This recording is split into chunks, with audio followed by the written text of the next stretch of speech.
It is all set.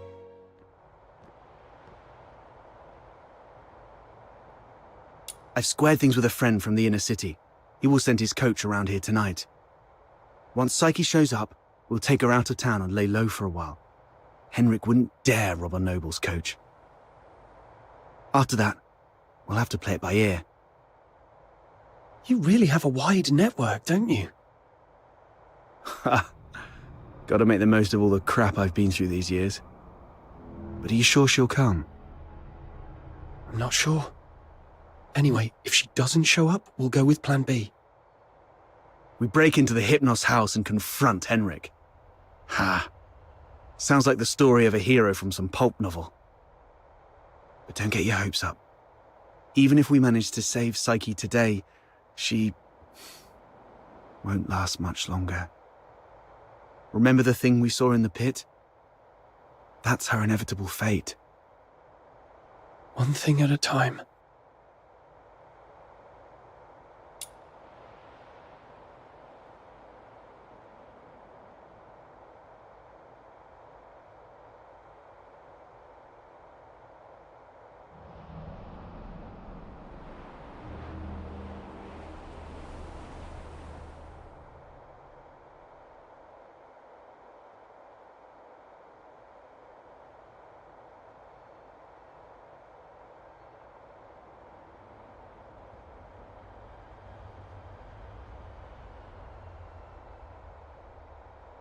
Right. Speaking of which, aren't the deteriorators usually handled by the escort? What on earth has Henrik gone through to end up doing things like this? I might have figured out why.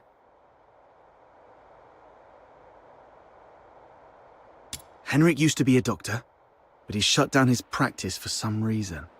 He had a daughter, but she went missing in Scarlet River, and Henrik murdered a deteriorator in Scarlet River. Right.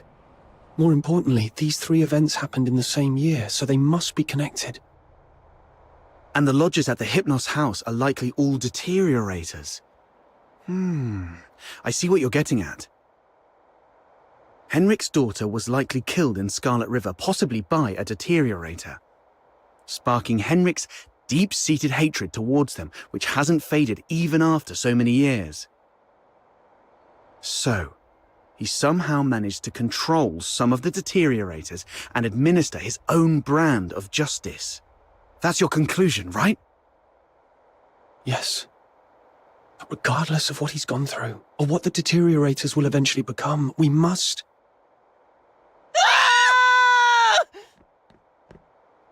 Did you hear that? Screams from the direction of the Hypnos house. Let's go!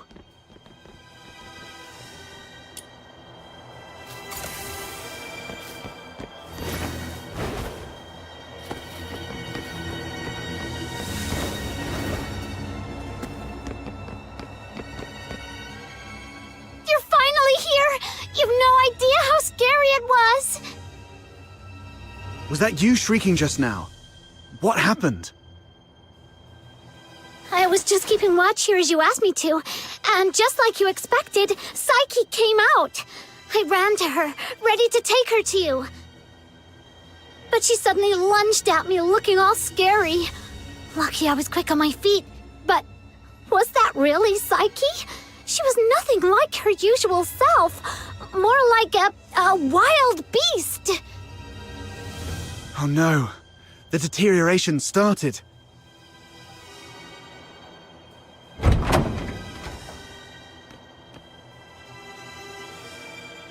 Please help us!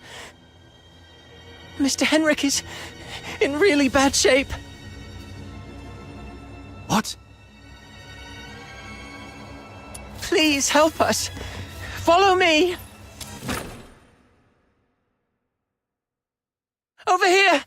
Mr. Henrik's in his office.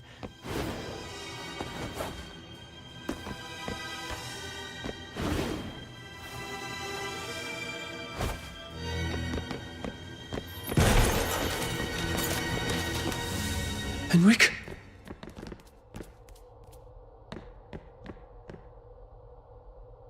He's still breathing. Snow, see if you can find any bandages or strips of cloth. Anything. Don't waste your time on me. I deserve this. Please. You... Don't bother, he's a goner. Let him finish his last words.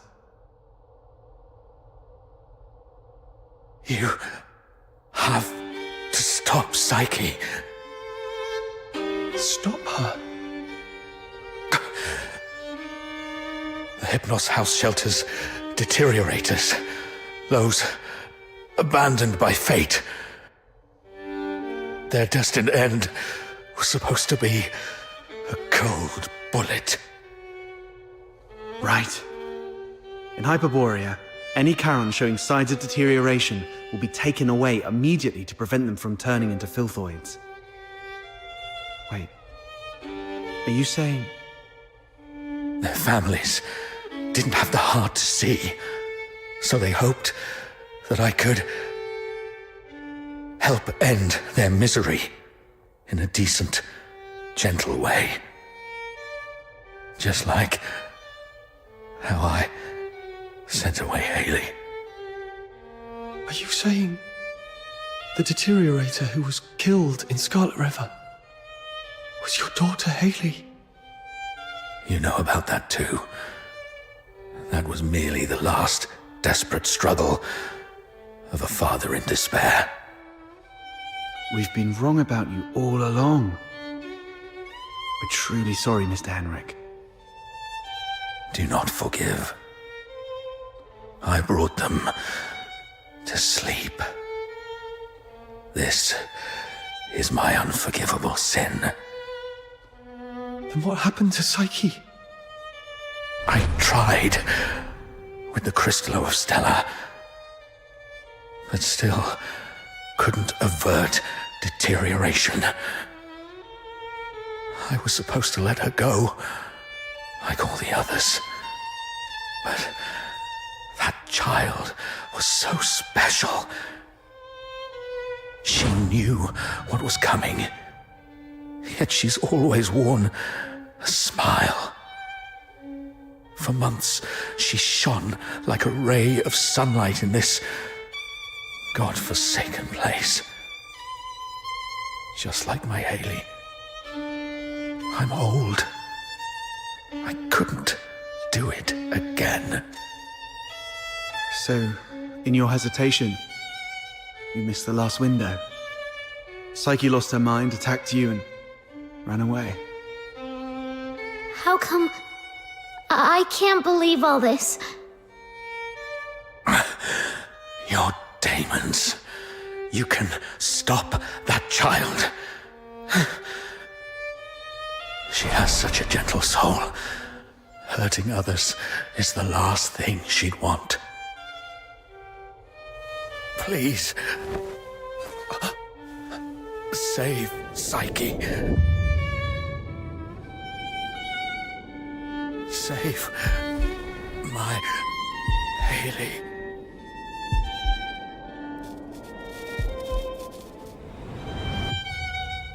Mr. Henrik! Let's go. We must hurry.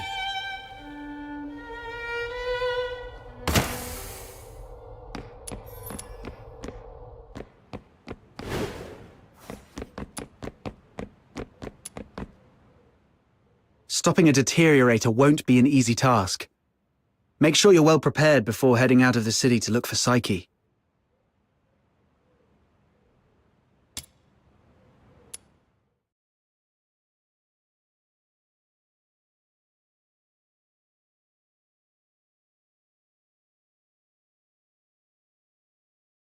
Are you off to find Psyche?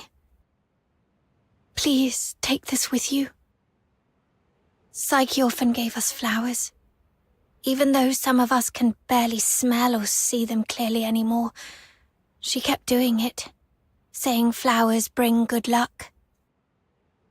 But by the time I wanted to return her kindness, it was already too late. Please bring this flower to her. It's her favorite. And let her know that everyone at the Hypnos house is waiting for her. I will. I'm going to do everything I can to save her. Or at the very least, stop her from doing something she'd regret.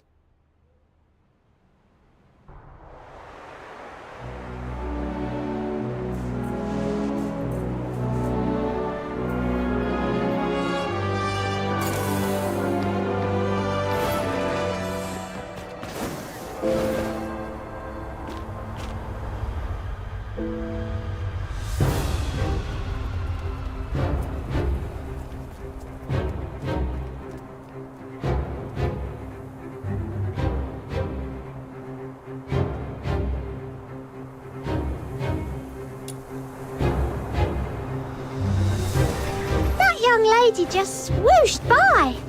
How did she do that? Shh! Drop it and get back into the city. That is a deteriorator. Don't... Butterflies? How come there are butterflies in such coldness?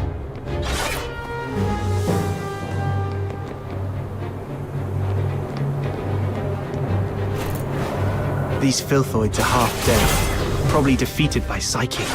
So if we trace them all the way back, we might be able to find Psyche.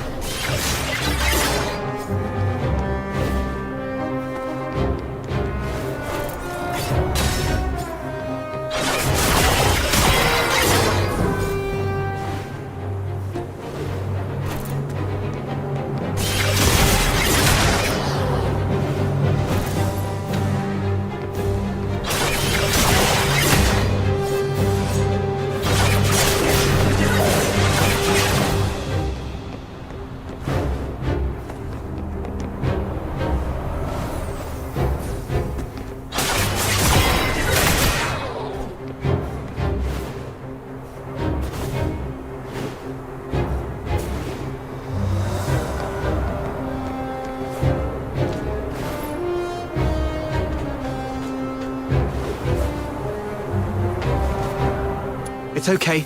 We already know where Psyche has gone. All we have to do is follow her trail. Right. As long as we can find Psyche, there... Whoa!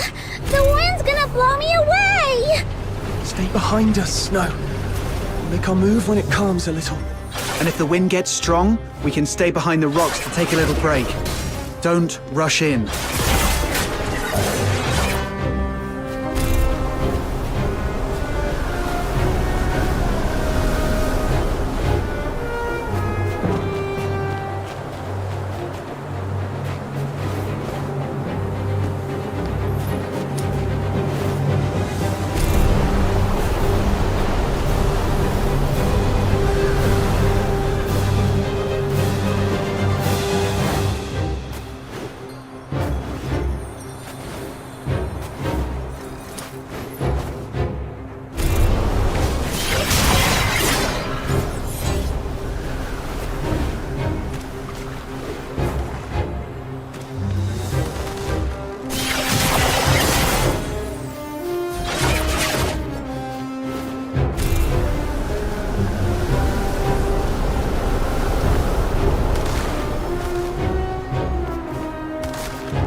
Should be the final stretch.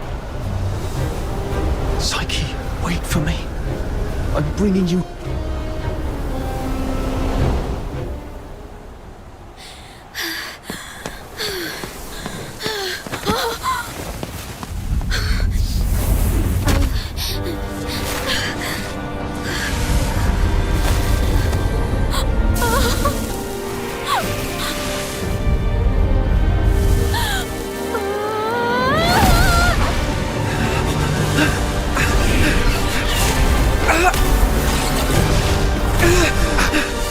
The wind's too strong.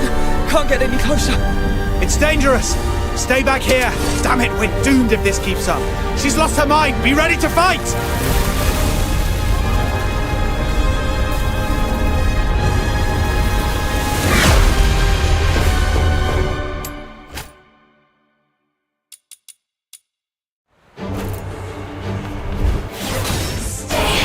Psyche, can you hear me? Talk to me, Psyche. I don't want you. So much you want to do. You leave Iceland for those unseen places. Go to a small island. You can build a house by the sea and grow white flowers around it. Talk about the snow in Iceland with your friends and shade yourself with a wide green sun hat. Talk to me, Psyche.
Psyche, I'm here to take you home.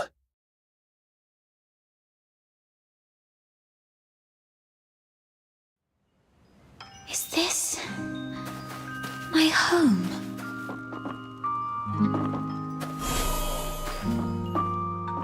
Honey, look. Psyche is smiling at us. I wonder whether this child's birth in this world was a blessing or a curse. Yes, we weren't born with blessings.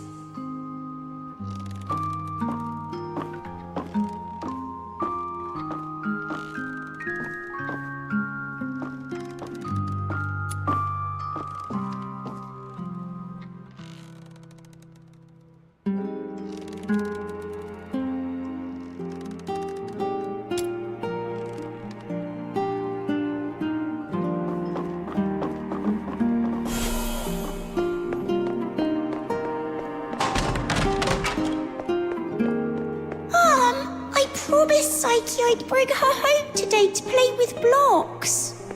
Who says you can play with her? How many times have I told you to stay away from these unclean people? Do you want to get killed by dark magic? Ugh, now these blocks are all dirty. Throw them away, now.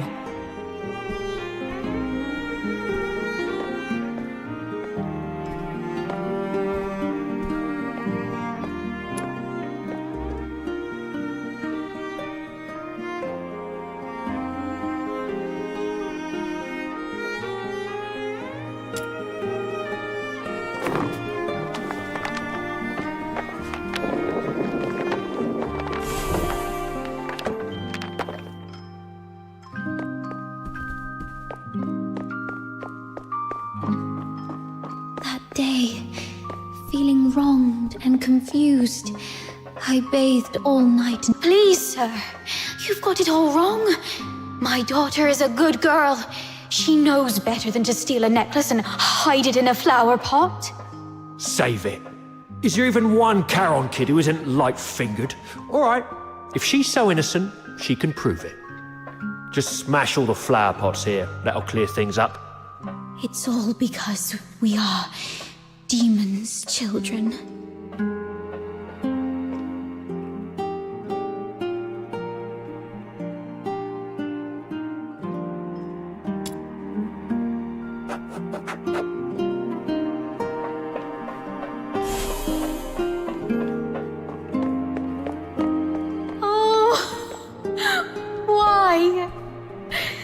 Such a kind child. And we've always been decent, law-abiding people. Why did this happen to us? At this point, there's nothing left but to turn to Dr. Henrik Ethelred. It's the last thing we can do for her.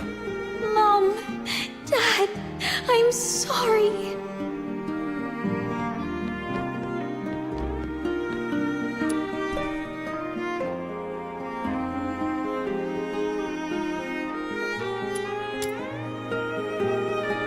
Psyche.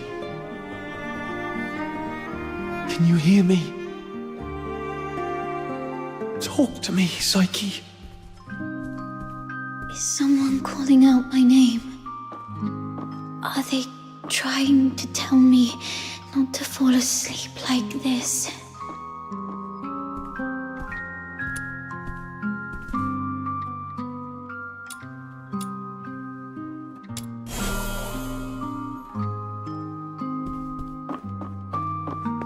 It's all meaningless. You bring these things to me every day, but what difference do they make? Psyche, you should know what it means to be sent here. Yes, I'm aware. But are we just living for some kind of meaning?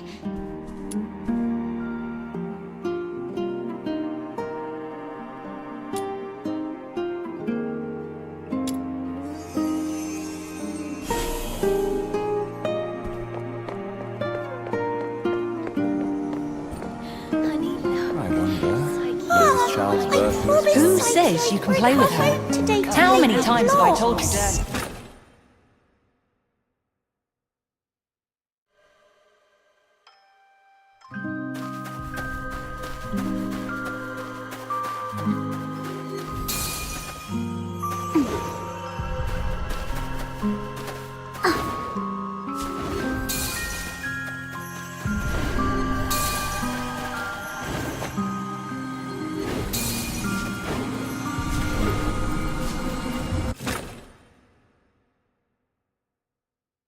You've witnessed your entire life, a cursed beginning and a meaningless end.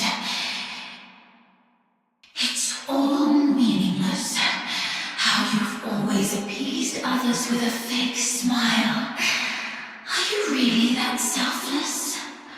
No. You're just cowardly, begging for their pity, and for them to remember you as before you turned into a monster. It's all meaningless. Their fleeting pity and memories will soon wither and decay with time, leaving you rotting in the ground, utterly forgotten. What are you thinking?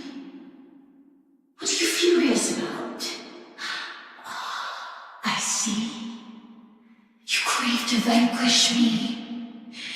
You still harbor the naive thought that by eliminating me, your life will return to those amusingly peaceful and tranquil days. Well, you're wrong. Deterioration is irreversible. Once I die, you'll vanish along with me. Just embrace me and yield to the primal urges of this flesh. Be a beast. None of this absurdity can hurt you anymore. You demon's child.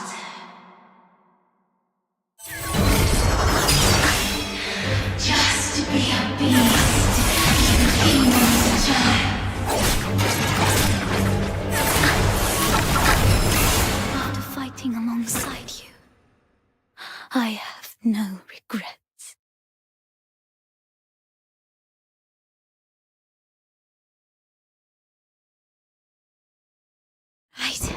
My time has already come to an end. It's you. Stand up! Don't yield to this cold, unfeeling world!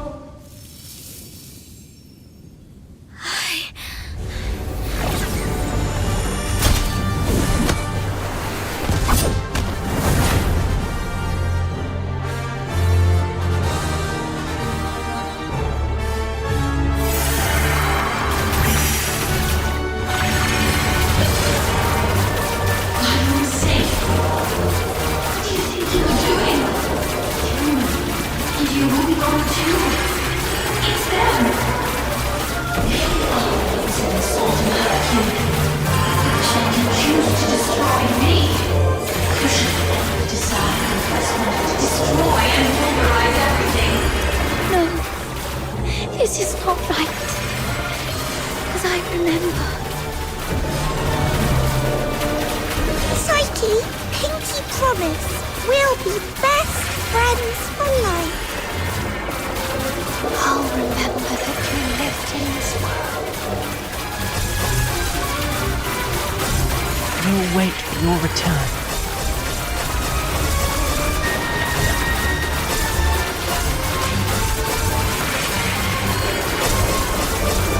Fate, please have mercy on me.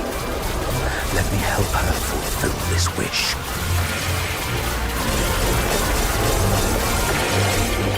Take this flower with you. It will bring you good luck.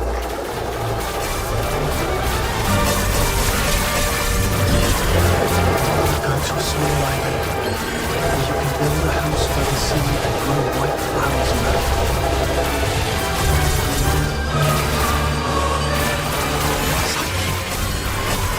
I'm here to take you home.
Pain and hatred have been my acquaintances.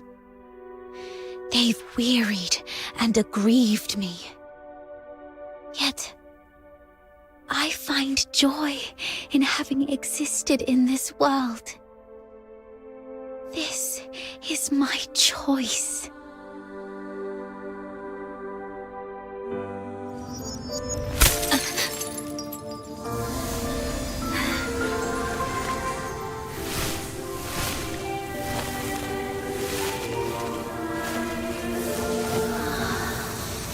Psyche, do you remember what your deepest wish has always been? Yes, I remember now. I've always wanted to leave this place and see the world. The find a warm place where flowers always bloom. I wish to make it there. I will make it there.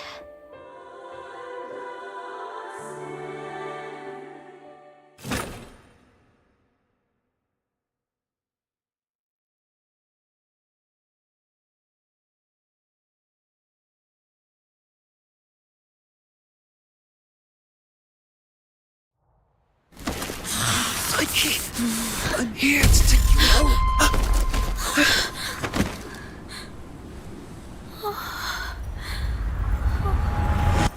I've still ended up hurting you all. I'm so sorry. It's okay. Let's go home together. They wanted me to tell you they're all waiting for you. Home. But it's already too late. Outsider, aren't you a know-it-all? Didn't you say your brain was 1,000,000 times smarter than mine? Do something now!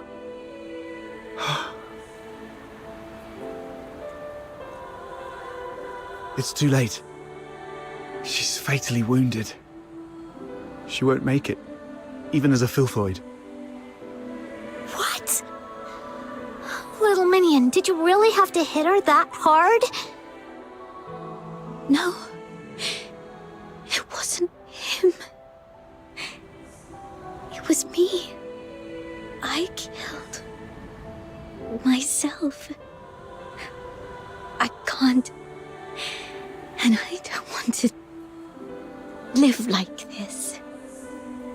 Chin up, Psyche. You said you dreamt of a place, warm and full of blooming flowers. You've said it yourself. Flowers bring good luck. Yes. It must be a beautiful place.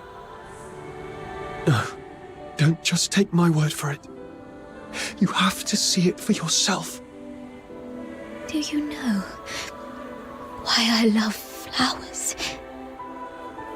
'Cause they're seeds, carried by the gentle wind, travel to distant lands, over city walls and mountains. Nothing can stop them. I have one last wish. I'm all ears.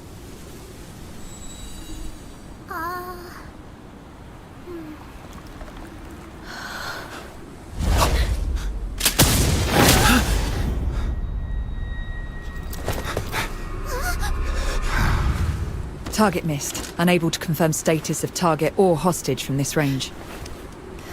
Prepare for direct engagement.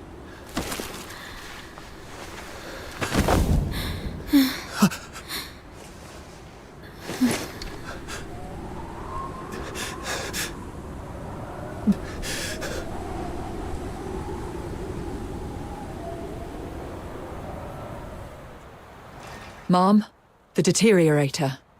It's already... Something's off, but the hostages are safe, at least. Rhythm Fisher, warrant officer of the Cassitus Escort, 6th Legion. The Filthoid is highly dangerous. Although it's ceased attacking, it may only be in temporary dormancy. Return to the city immediately. The escort will take it from here.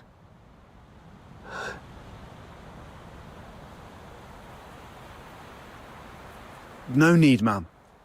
We took care of it before you got here. No point wasting more bullets. Took care of it? I see. That would explain why the target was more stable than a typical Filthoid. Although... was it just the two of you? You look like fox hunters from your outfits, am I right? Precisely. That's not it. Mum, during my earlier scouting, though from a distance, I saw these Charons using magic. They might be accomplices of the deteriorator. These low-life beings, all wicked sorcerers, they should all be...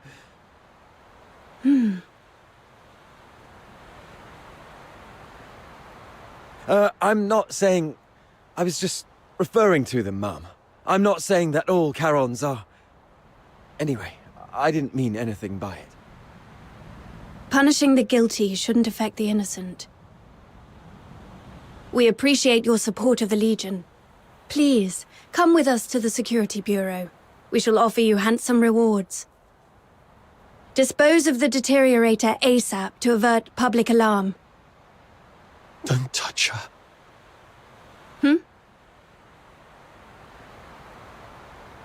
She was trying to keep away from the crowds. That's why she ran towards the outskirts so desperately. Even in her last moments, she was still trying to do something for others. What do you mean by dispose of?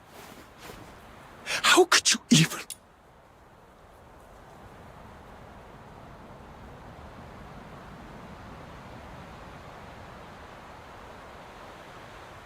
What did you say? Are you all right? Should I arrange a military medic for you? Not at all, Mom. My friend is just a bit shaken up. We'll be fine after a few warm drinks at the Asphodel. We'll talk about the reward another time. Got another commission to attend to.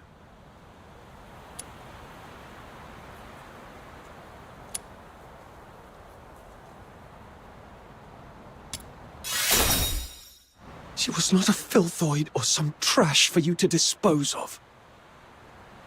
Her name was Psyche. She was a citizen of Ice Lake. Tonight, she protected everyone in the city from deterioration. I will make sure she receives a proper send-off. Stay away from us. What are you talking about? You're defending a filthoid?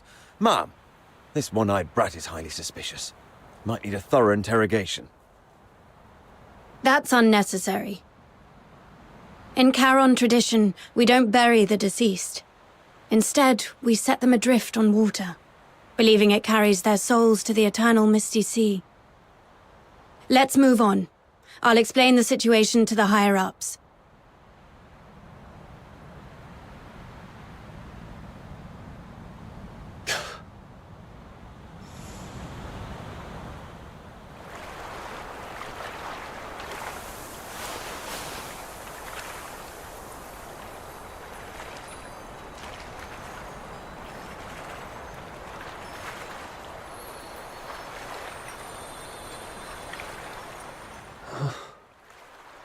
I thought you wouldn't act so recklessly anymore. Yet you remain true to yourself, which isn't bad. This is you. You've just said goodbye to a brave young lady. I can't let you risk yourself as well. Thanks for covering for me back there. There's nothing to thank me for. After all these years, I've changed from a hedgehog to a rat, living only to see another day. Don't end up like me. A hedgehog retains its dignity, so it's better to leave the groveling to the rat. Oh, there is one more thing. I'd never heard of any deteriorator regaining their self-consciousness, but Psyche briefly did it. With her last bit of sobriety, she shattered that filthy beast with her own hands, telling everyone that she would not surrender. Did you make that happen? The magic you were using, it was resonance, wasn't it? How did you... Relax. I'm not going to press you about your past, but remember what I'm going to say. This power of yours will spell disaster for you in the Empire.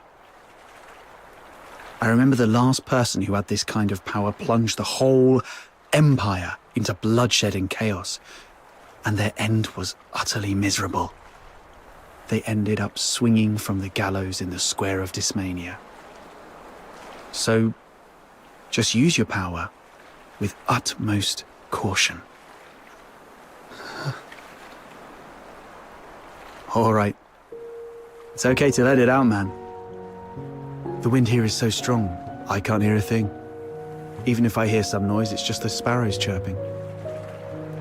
I've seen this kind of thing countless times. But I tell myself, we've only got one night for tears.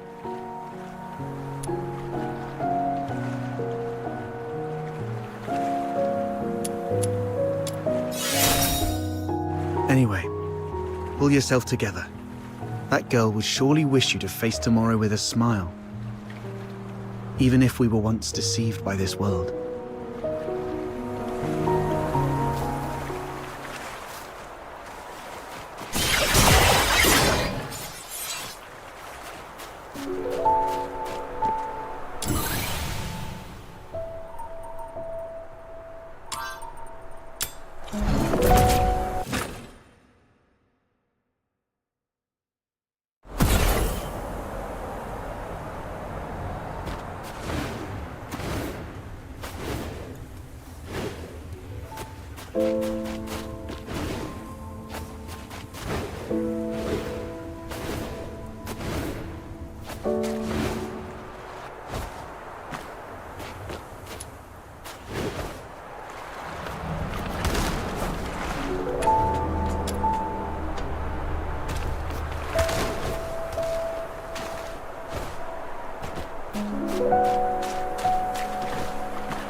May your soul find peace in the depths of the misty sea.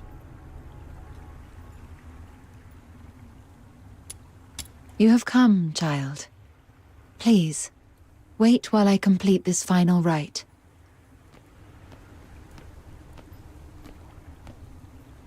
May you be reborn within the bosom of Mother Embla. Greetings, child. I roam as the ferrywoman of the misty sea. Or, if you prefer a more personal touch, you may call me Lady Nifel. Having journeyed here, I've heard the whispers of a wandering soul in this place. Thus I've come to guide her back to the misty sea. A wandering soul? Yes. Child, do you too hold a departed soul in your thoughts? How did you know? My eyes can see the longings of souls. As I guided her, I glimpsed all she held dear, and among these visions, I saw you. She was a friend of mine. I failed to protect her. She must be disappointed in me. Quite the opposite. Many souls I've witnessed depart with intense grievances and bitterness, their cries thick as the fog along the riverbanks. But her voice was very gentle. It bore no sorrow, anger, nor resentment, only expressions of gratitude and blessings. Perhaps those were meant for you. But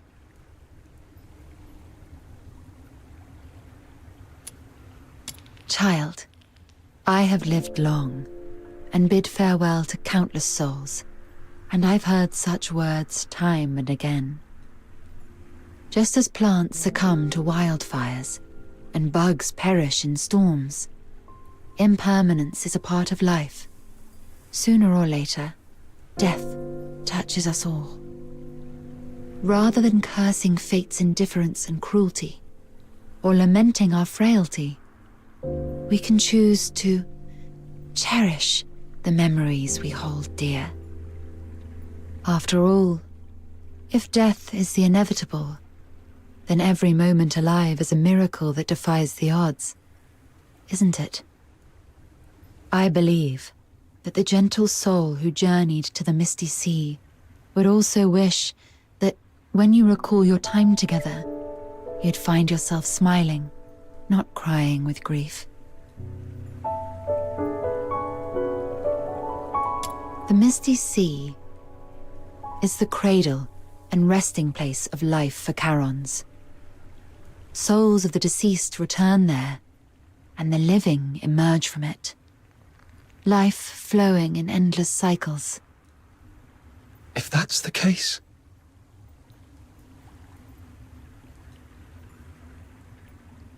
Were it someone else asking, my answer would be this. The cycle of life and death is a universal law, not to be defied by human might. However, child, I sense you are bound by an unusual destiny. One day, when you have garnered enough strength to confront this world's unveiled truths, and even challenge its very laws, perhaps then might you step into the river of life, to its terminus, the misty sea, where the departed souls await beyond the veil of time.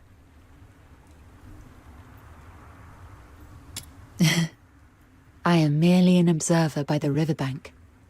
The answer to this question must be discovered by yourself. If your heart truly yearns for it, then proceed on your path. Godspeed, dear child. Misty sea, departed souls, world's truth and its laws.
You've embarked on your journey.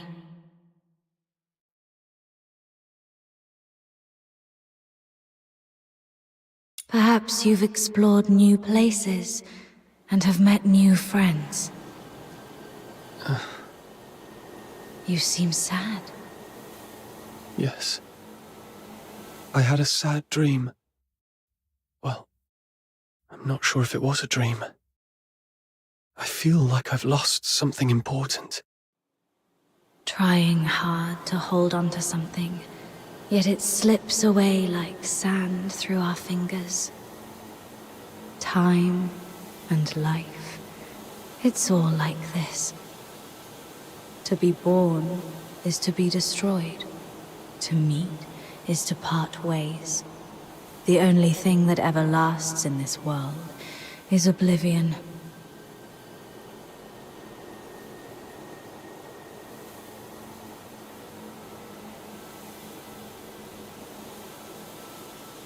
Where are you going? Like you, I'm starting my own journey. Wait! Who are you? My name is... Our paths may cross again one day.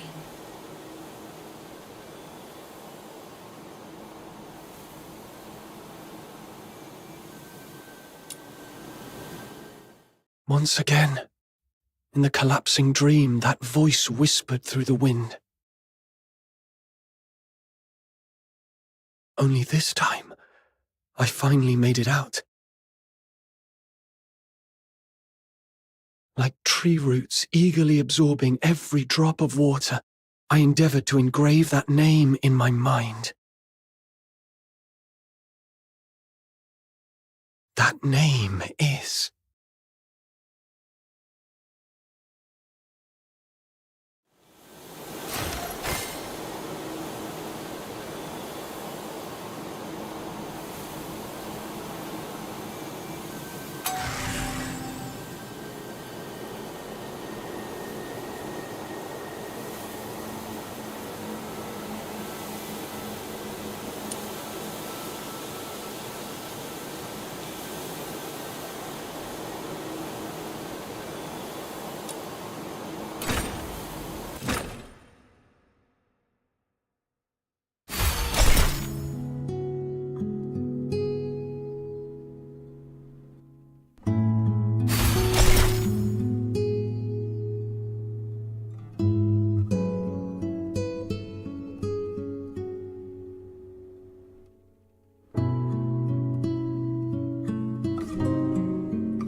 I'd never seen such a huge filthoid before. My head was spinning, and I couldn't move my arms or legs. I knew I'd soon be returning to the misty sea and the bosom of Mother Embla, but I didn't expect that day to come so soon.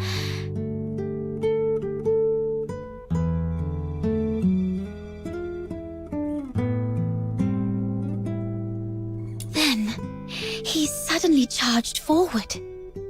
When I opened my eyes, he was already shielding me from that filthoid.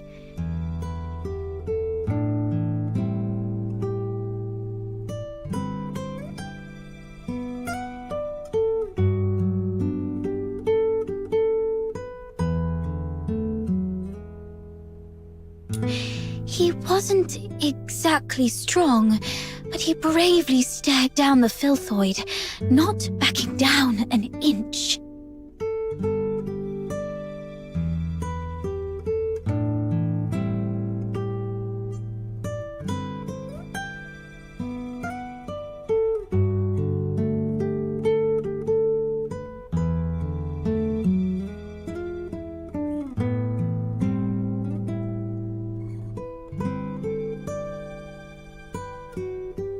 And then that giant filthoid leapt up, slammed down, and you both fell. Then you fought side by side and took it down. Then a man named Outsider popped up. And then...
Oh, Elisa. No spoilers, please.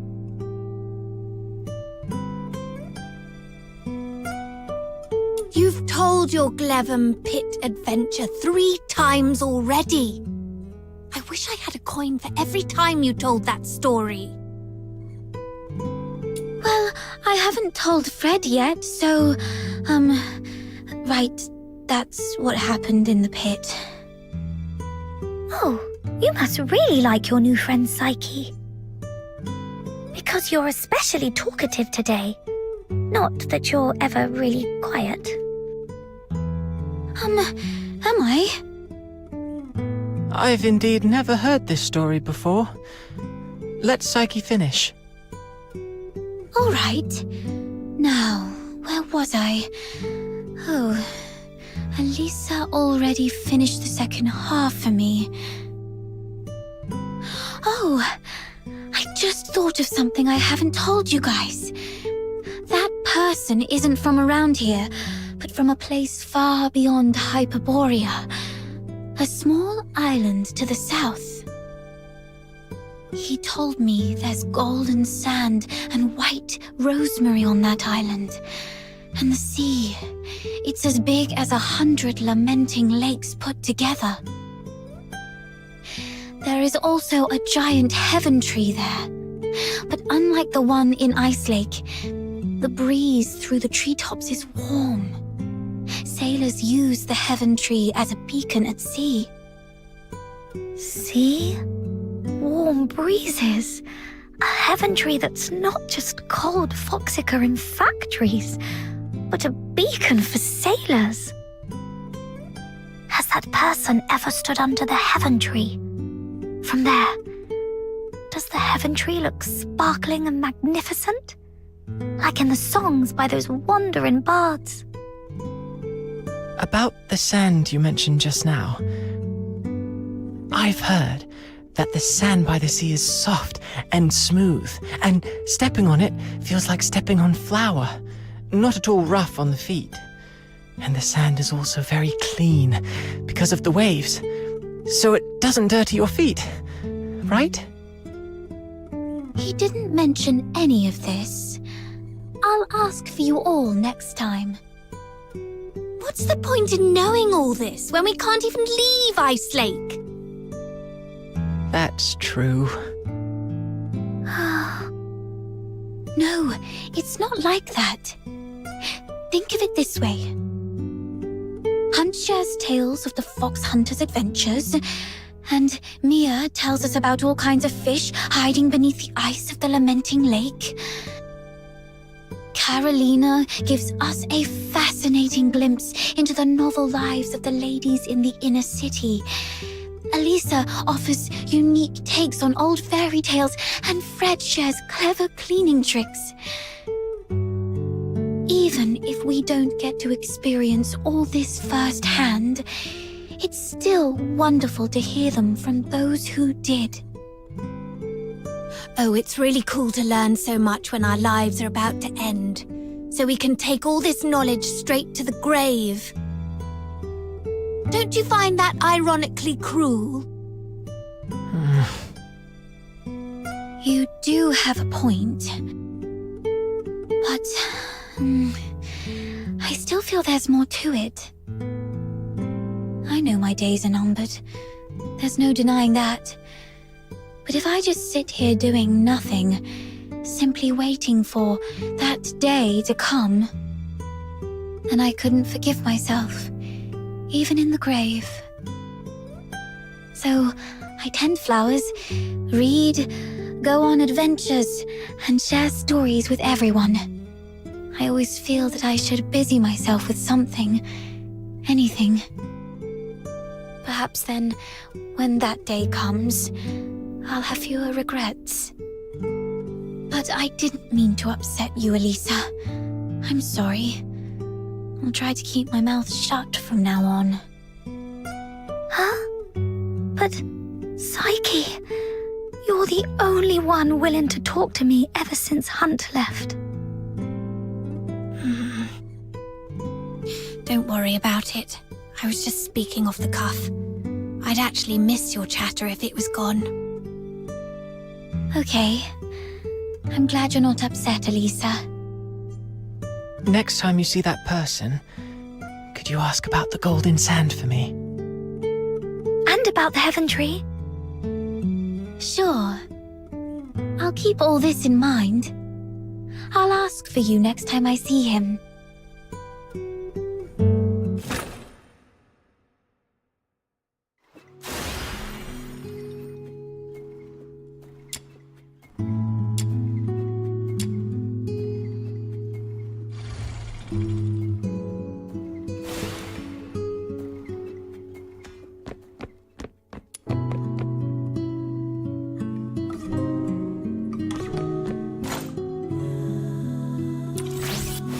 Let's go. Are you inviting me on a date? Where are we headed? I shall offer what humble aid I can.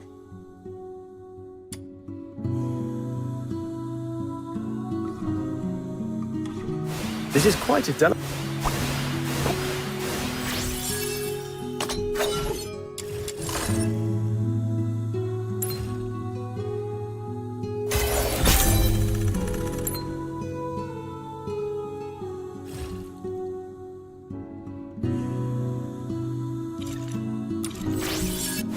Gilbert! Wake you in? Are you in? Gil- Let's go. Gilbert! Are you inviting? Let's go.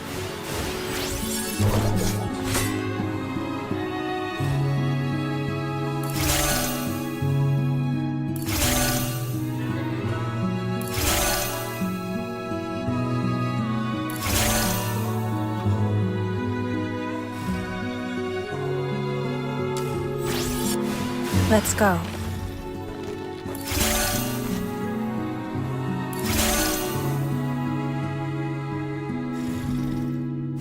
Gilbert!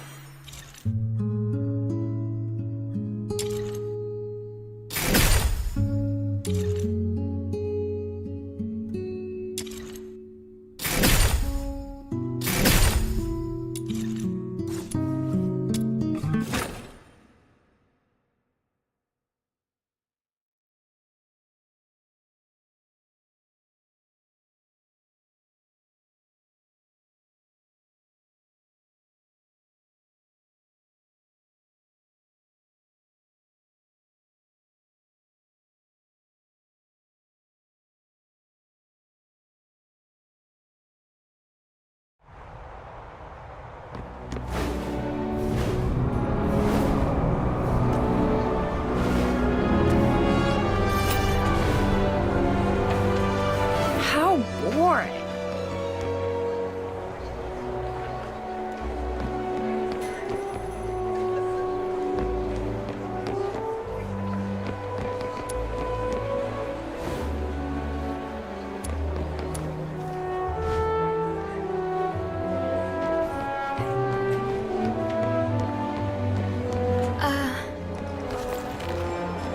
Treasure the end.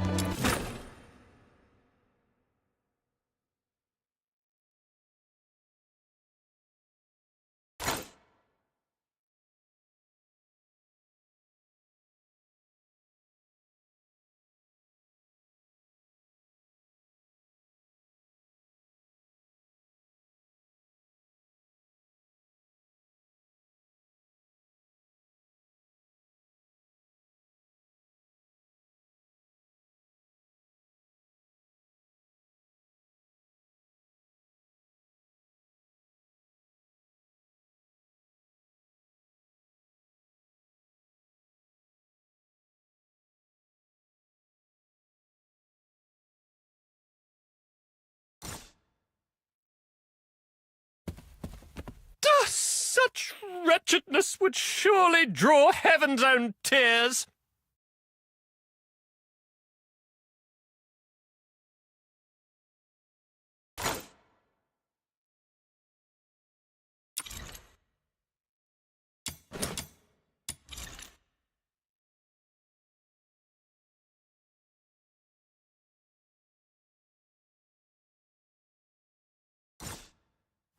I'll take a 20% cut. Lately, quite a few fox hunters have reported spotting a little girl wandering outside the city with an unusually large pig. If I remember correctly, didn't you mention something about a giant pig not too long ago? You wouldn't happen to know anything about it, would you?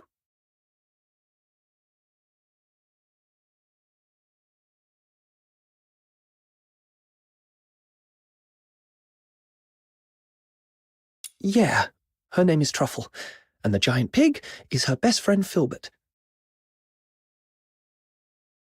Truffle and Filbert. I see. I've heard she's been going after a group of Genimon poachers. Calls herself something like Genimon Hunter? Or something along those lines? Yep, I gave her that name. Since meeting her, my little minion and I have made so many Genimon friends. But it's been a little while. How come she's still out there? Little minion, let's go check on her. I'll take a 20% cut. You keep 80%, Such as usual. wretchedness would surely draw heaven's own tears.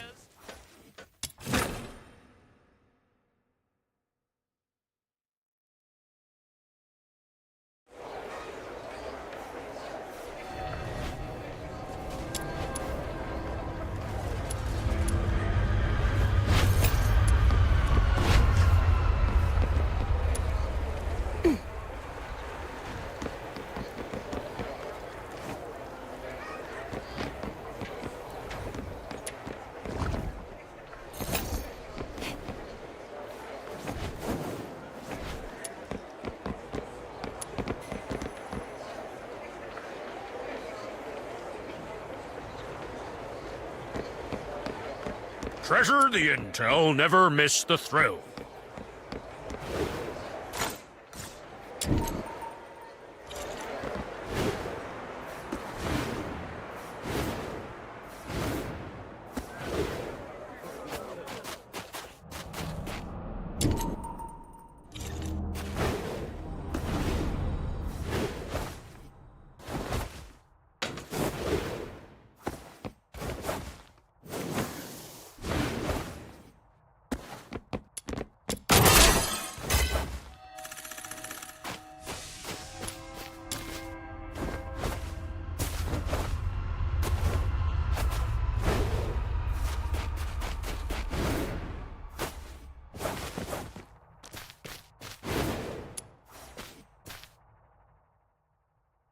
Truffle! Truffle!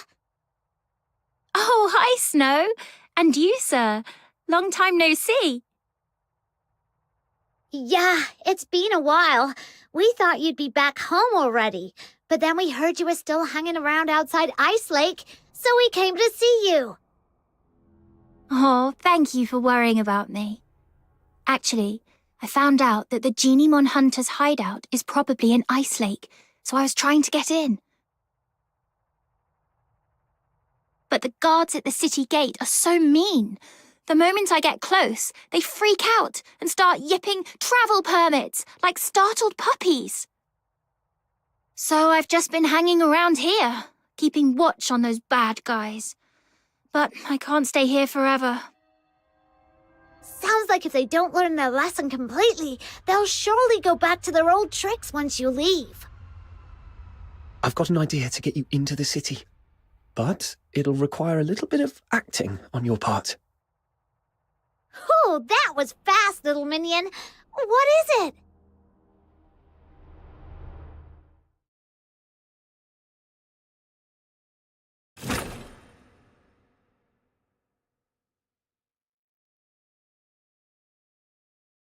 Such wretchedness. So, you want me to get a highly conspicuous little girl and an even more conspicuous, oversized pig who doesn't have a travel permit into Ice Lake, so you can go after some Genimon poachers? Yes. I believe in you, Miss Camilla. This should be easy for someone of your caliber. I run a business, not a charity. Technically, I shouldn't agree to your absurd request. That said, you mentioned her name is Truffle, her friend is called Filbert, and they came from a faraway place. That reminds me of something I heard before.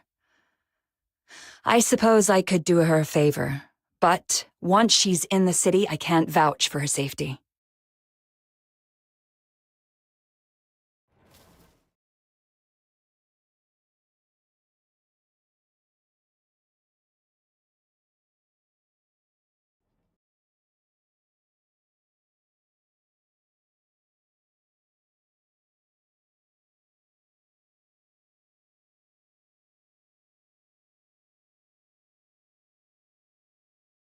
Thank you, Miss Camilla. I was a little nervous back there and ended up calling Viva Winery Wawa Winery. Sorry. It's okay. They were too busy drowning themselves in the wine I gave them to care. You made it, Truffle! Welcome to Ice Lake! Who would have thought those big, scary guards would turn into meek little kittens in front of Miss Camilla? Just like genie ones when you've got treats. Oh, speaking of which, we've got bad guys to catch. Ice Lake is way bigger than I expected. We need to hurry. Do you have any idea? I have my dear Filbert. Filbert's nose is incredible. She can sniff out genie mons from miles away. And those bad hunters must be around. I'll take a 20% cut. You keep 80%, as usual. Such wretchedness would surely...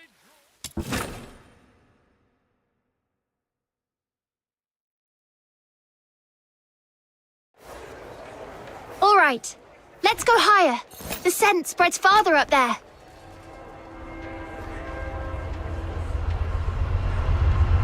Treasure the intel, never miss the thrill.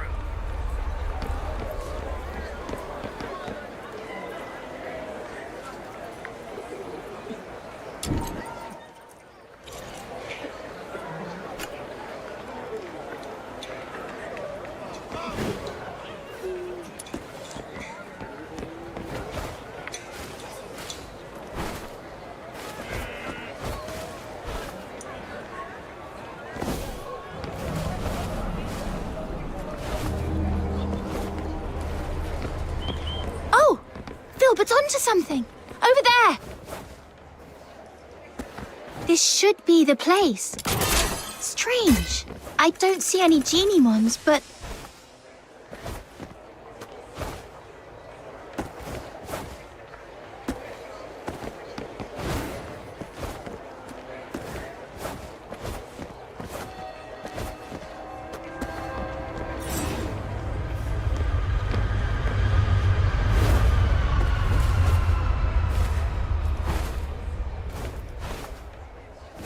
the trap they set up. Those baddies must have been here moments ago. All right, let's try somewhere quieter. The scent will stand out more where there are fewer people.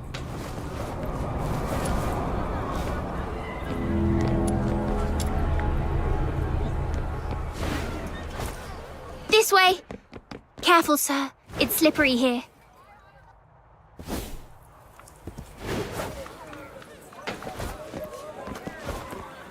Oh, another trap here.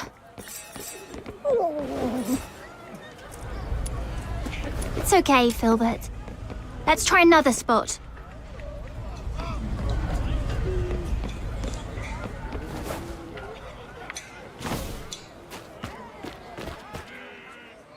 Is this the entrance to the sewers? Yes, the water vapor and quietness here make this a perfect spot for Geniemons. But the two previous spots were already wiped clean. I've got a bad feeling about this one too. Look! They haven't taken this trap yet, and there's a Geniemon inside. Finally! We made it in time for once. Let's get it out first, then wait for those baddies to show up.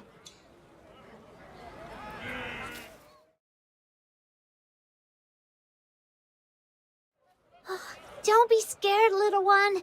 The great demon king and my loyal little minion and the Genimon Hunter are here to save ya. Now off you go. Get out of here and take care. You're welcome. We're happy to help. Wait, this one looks kind of familiar. Did we save it once outside the city? Now go home and stay safe. Don't let those mean hunters catch you again. Until I'm a true, capable Genimon hunter, you'd better be extra careful. I think we did. All right, enough yipping. Just go. You might not be this lucky next time. I don't think this one is very bright. We explained everything, but it just won't leave.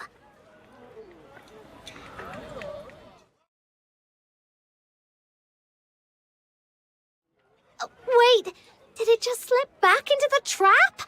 Is it so scared of us that it thinks the trap is safer? That doesn't make sense.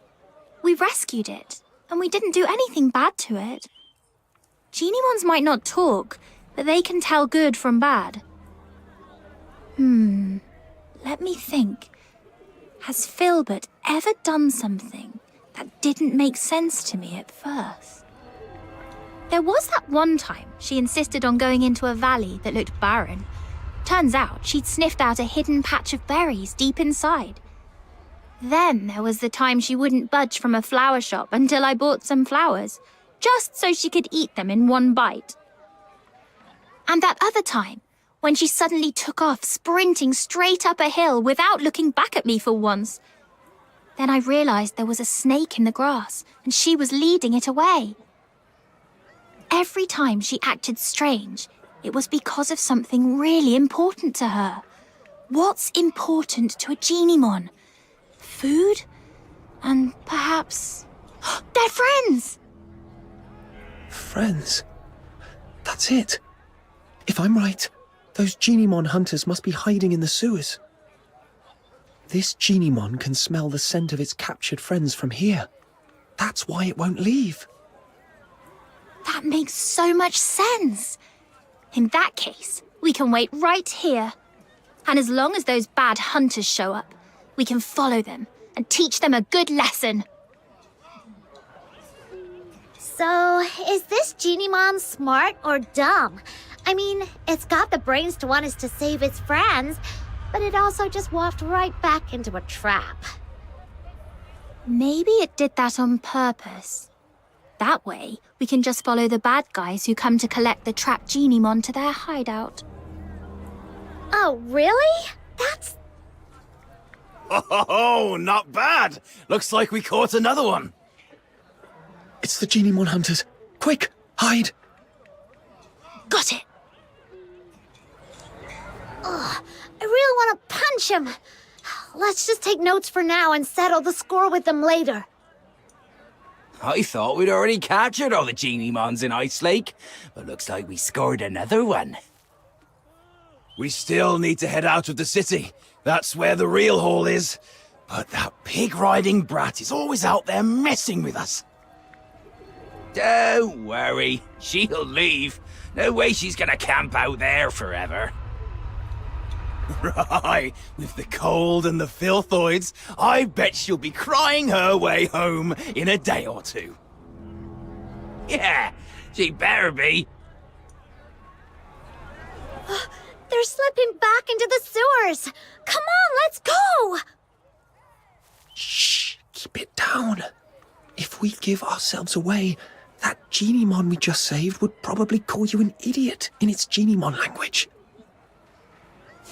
No way. I was so nice to it. I must have made a good impression. You two really are something. I've met plenty of people traveling with Filbert, but few people genuinely care about what Genimons think. If more people understood that Genimons have their own thoughts and feelings, just like you do, we wouldn't have Genimon hunters in the first place. Let's go. This time, I'll make sure they learn their lesson once and for all.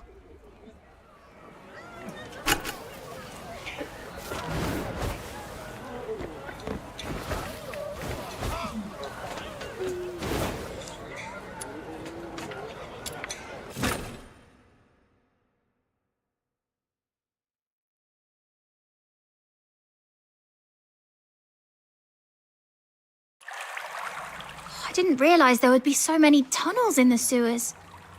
Filbert, can you pick up a Genimon scent? Too many overlapping smells. Let's just keep moving then. Just follow me. I know my way around here. Huh? Why? Is this where you live? Of course not. But as the Great Demon King, I've inspected these tunnels many times. Now keep up, foreign Genimon Hunter. Okay.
This mark wasn't here last time I checked.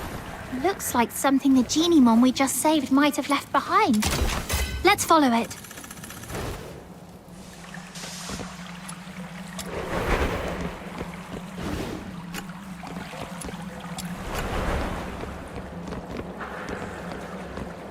The marks are getting fresher. It shouldn't be far. Wait, I think I hear voices.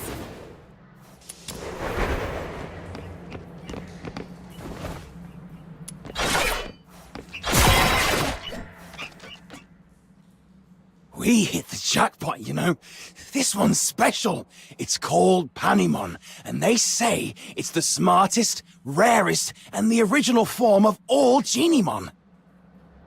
The smartest? Seriously? If it's so smart, how'd it end up in our trap? What do you mean? Are you saying we're too dumb to catch the smartest Genimon? Of course not, boss. You're a genius. If it weren't for your traps, we wouldn't have caught half as many. Oh, it's true. Now, with all the Genimons we've rounded up, it's only a matter of time before I crack the secret to extracting Foxine from them. And once I've finished my thesis on it, I'd like to see who dares laugh at me for dropping out of the Alchemy Academy again. Boss, I don't care much about all that thesis stuff. I just want to get my share of the silver coins. Sure, easy. It won't be that easy from now on. Who are you? I am the pure white Redeemer, Demon King of Light. I am the Genimon Hunter, Commissary Truffle, and Filbert, the Special Commissary. Oink, oink.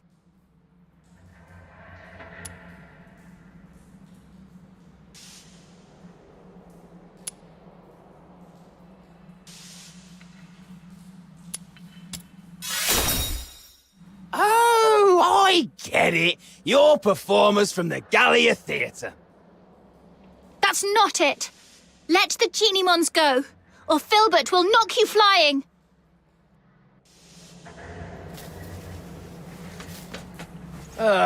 What's the hold up? You think I'd be scared of a few kids in their walking pile of bacon?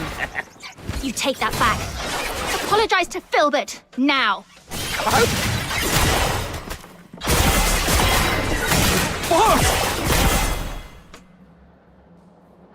Lord, great Genimon Hunter, and mighty Demon King of Light, have mercy.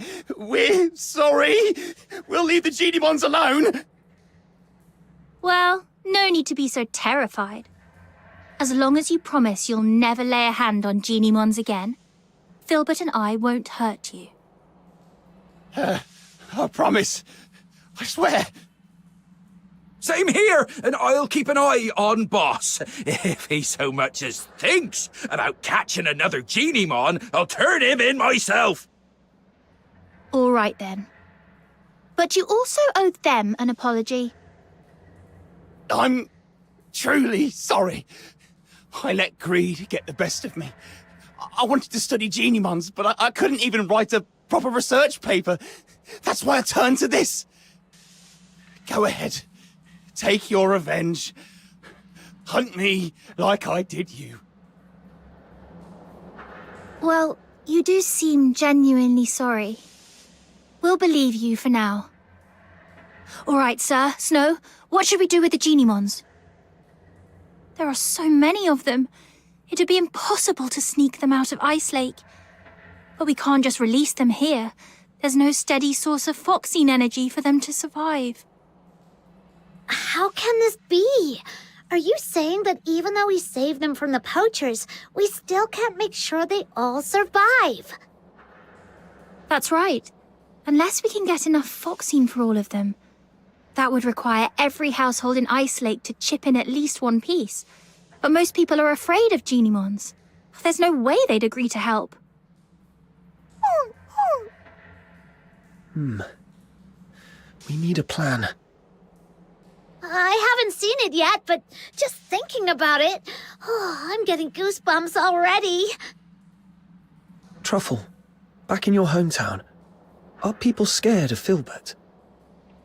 Well, at first, yeah. No one had ever seen a pig this big before, so they were a little scared. But once they saw how she helped me find food, how smart and hardworking she is, they weren't scared anymore. Right. Fear comes from not knowing. But if people see what Genie-mons are capable of, how they can help, then maybe that fear will disappear. Truffle, Snow, let's take them to the Asphodel.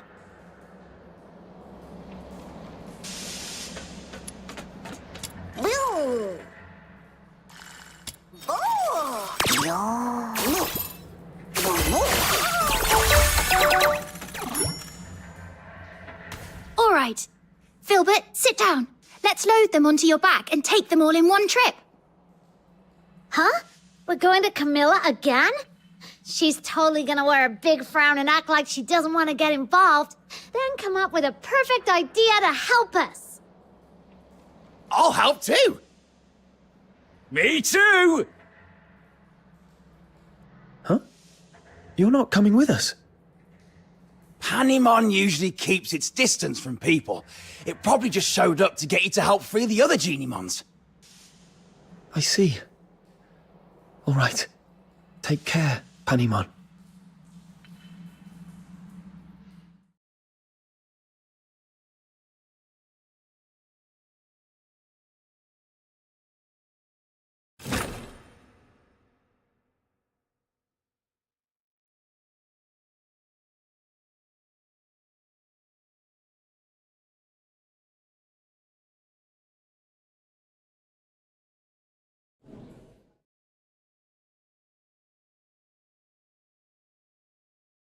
Camilla, I'll have a Zapyro special. Nothing beats a drink warmed by real flames on a freezing day like this. I gotta admit, when I first saw this little thing, I thought it was evil with that weird flame. But turns out that flame's perfect for heating a nice drink. Who'd have thought? Oh, the folly, Wells, the wretched, wretched folly. You see only the fleeting comfort of a warm drink, but Zapyro's flame, it doesn't merely warm the body, it carves through the abyss, it ignites the eternal night, it is the fire of my muse! Zapyro, 3 syllables of pure poetry. The spark of my words, the pyre of my soul, my sin and my salvation.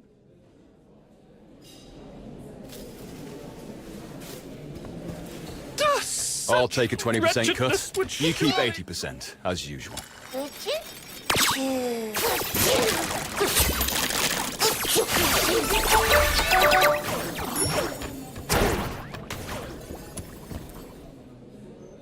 Some people use Driplet to water their plants. Others rely on Mr. Goodnight for sleep. And now, even my business depends on a Zipyro. Funny how things turn around. Not long ago, people were all about extracting Foxine from Genimons. Now they're buying it just to keep them around. That all thanks to Truffle and Filbert. If Filbert can live peacefully with humans, then so can Genimons. And if Genimons and humans can get along, maybe one day Charons and Solarians will too. I can't decide if you're naive or a true visionary. Either way, I'll be looking forward to that day. But for now, it's time to say goodbye to a certain little traveler. Oh, Truffle, can't you just stay? As the Demon King of Light, I finally found someone who would chant the title I gave them aloud with me, and now you're leaving so soon. Oh. Oh, don't cry, Snow. I've been away for so long. It's time for me to go home. Besides, those ex-poachers are now Genimon researchers. You can always ask them to chant with you. Nuh-uh, it's not the same. They're not as sweet as you, and they definitely can't carry me on Filbert for a ride. Little minion, don't just stand there. Help me convince Truffle to stay.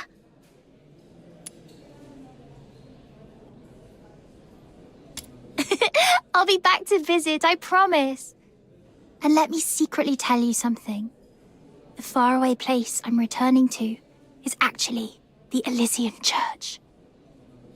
When Filbert and I forage for food, we sometimes cross the unguarded mountain border to reach Hyperborea.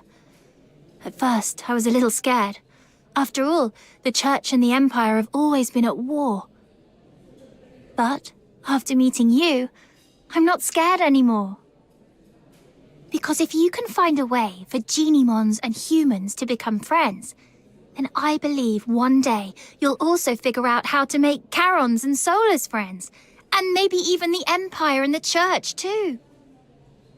And once the war stops, there'll be no more hunger. When that day comes, please come and visit me in the south with Snow and Miss Camilla. I'll treat you to our pink-red mushroom called a rustler, and we'll go to the beach and feel the warmth of the sea breeze, and look up at stars you can't see from here. You'll have a great time, just like I did here. That sounds wonderful. I'll try my best to make that happen. Pinky swear! And Filbert too. Her hooves seem a little too big for a pinky swear. Then just hold on to her hoof. It still counts. Okay, together. Cross my heart, hope to die, stick a needle in my eye. Oh!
I'll take a 20% cut.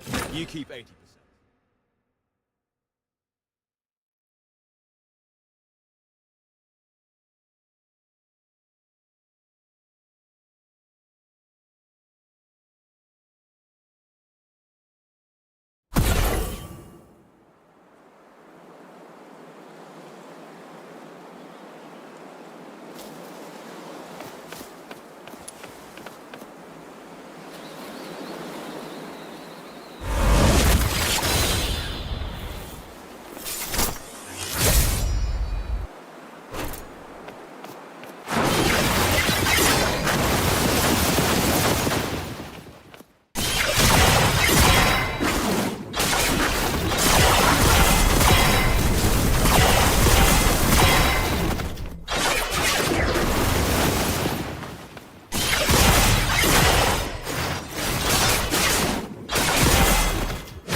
Not bad, I must say. Keep it up.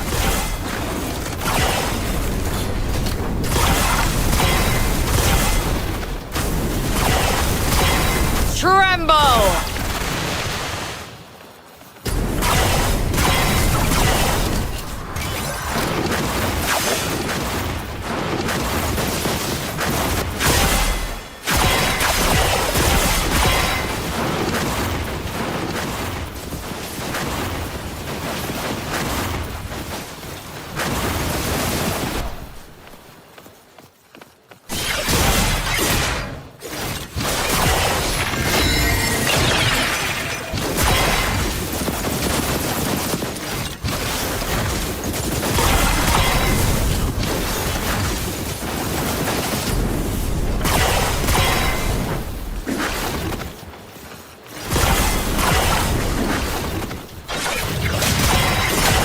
Show me what you're made.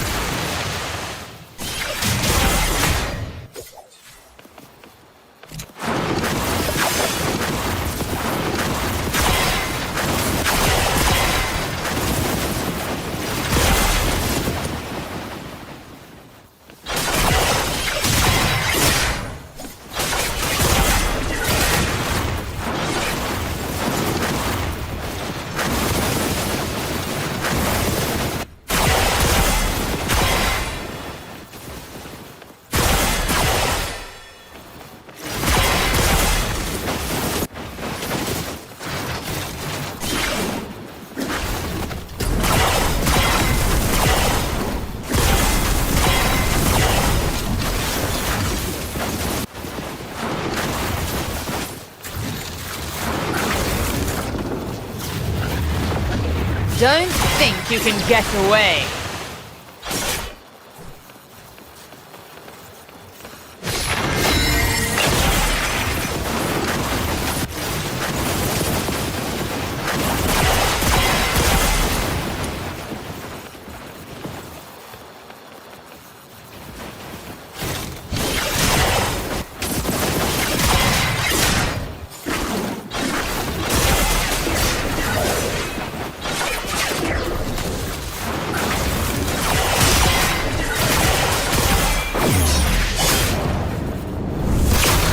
Not bad, I must say.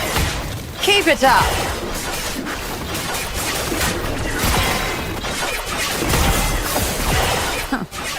Meaningless struggle. Show me what you're made.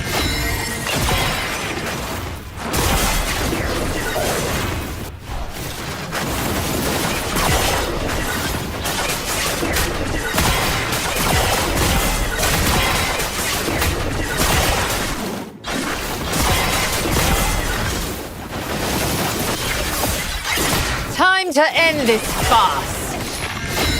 Tremble!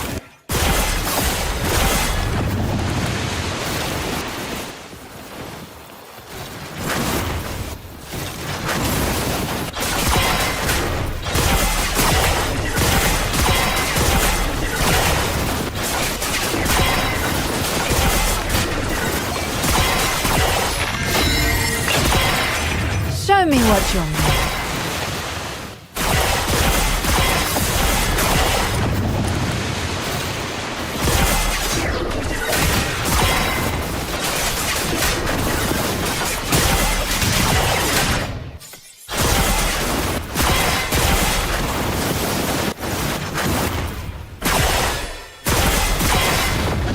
Don't think you can get away.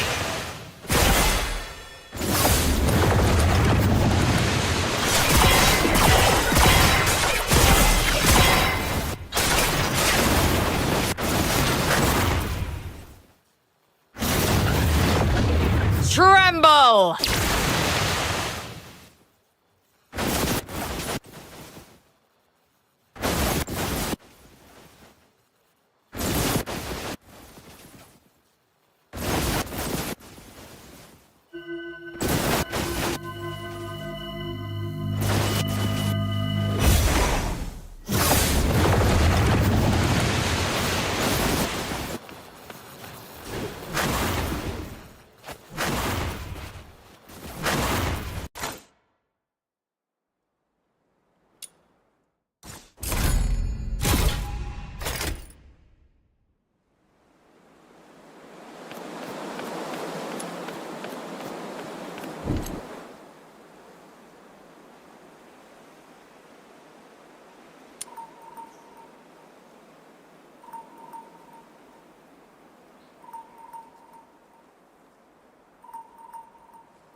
Let's go.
I'm having this dream again.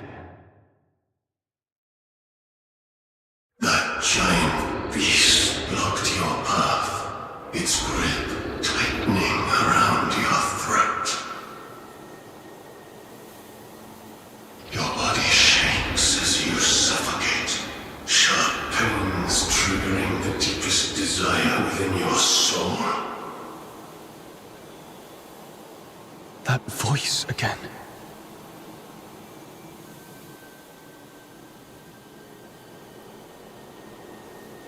Hear it. Listen to its death throes. Bathe in its blood. And embrace the sweet release of death.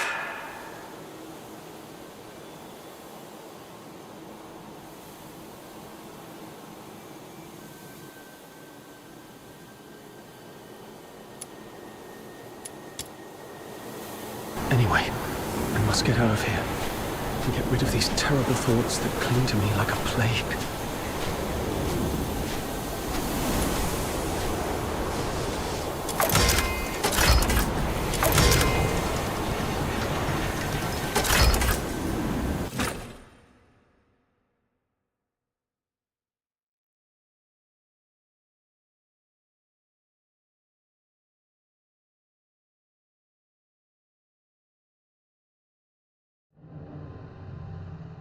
Wake up, or you'll die!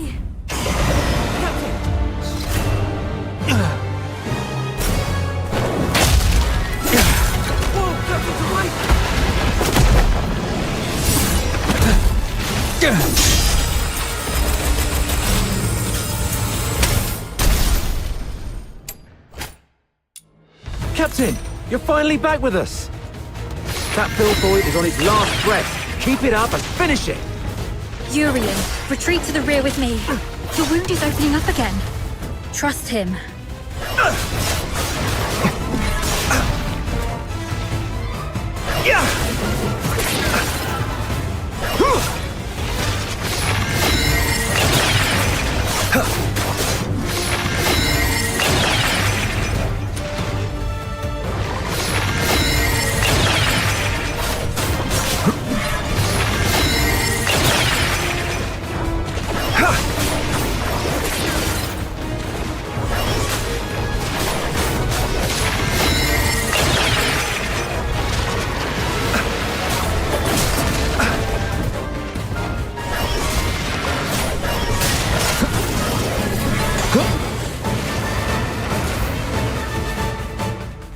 It's done.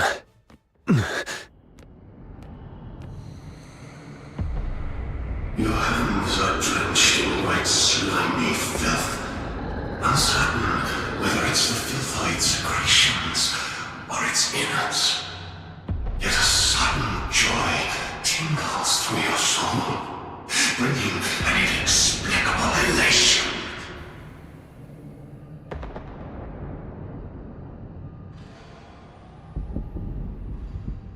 Do not resist, because I am what you actually are. I am your instinct for death. One day, you shall follow my lead and obey the ancient will.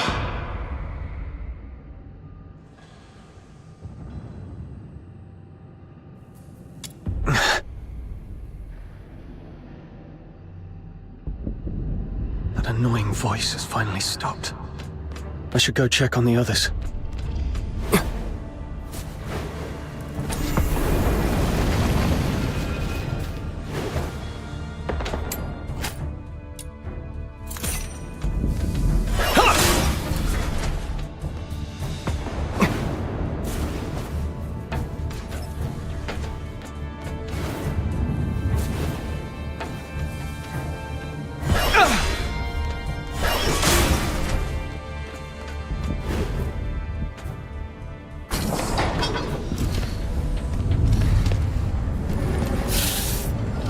Dr. Daphne, we've completed our mission, right? No, not until we get back alive. It's all right, Daphne. Calm down. Everything's going to be okay. Calm down. You're back.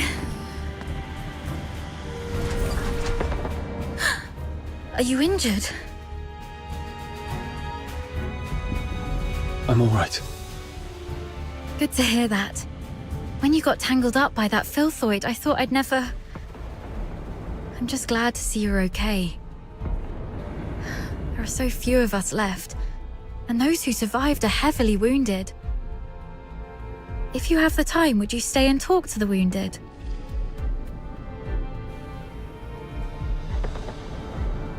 Thank you.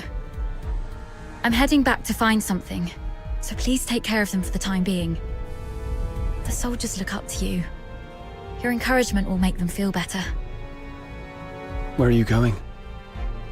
The battle map shows several warehouses near our location. We might find some first aid kits there if we're lucky. I'm already out of coagulants and painkillers, but some of the soldiers haven't been treated yet. Their injuries can't afford any more delays. You should stay. I'll go. This is the medic's job. And the medic stays. You aren't strong enough to deal with the filthoids out there alone. We can't afford to lose our only medic. Understood. I'll follow your orders. Is your radio still working? Yes, it still works. Then please stay on the channel so we can keep in touch. I've got to make those rotters pet. Oh, fall asleep. Damn those freaking rotters.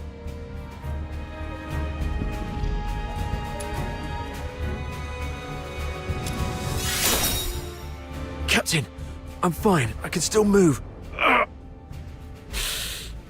Those despicable cowards are using filthoids as their weapon. The Forsakens are monsters, just like their filthoid pets. And those blasted airheads giving us the orders are just as bad. The mission brief mentioned nothing about the filthoid hordes down here.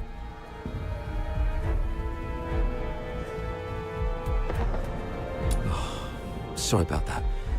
I shouldn't have vented my frustration in front of you, Captain. It's all right. Letting out emotions is better than being unable to speak at all. You always know how to soothe people, Captain. And thank goodness we have you. We thought we were goners. It's just that we're too green. If only Commander Avar were here. As a veteran, he must have a way to get us out.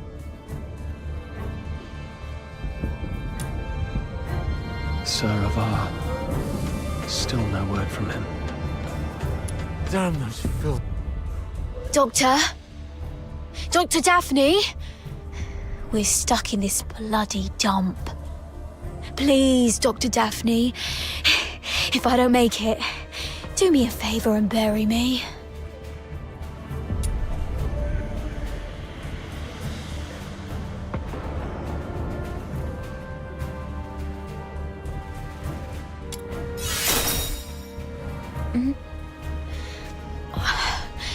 We're out of painkillers, so I have to grumble a bit to make myself feel better.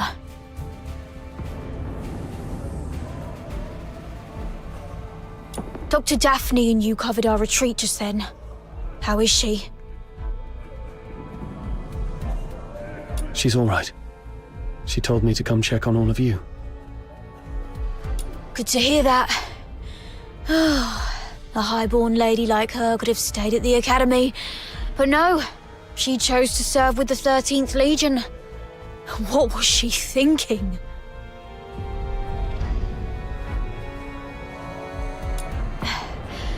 Eternal glory and loyalty to our Emperor.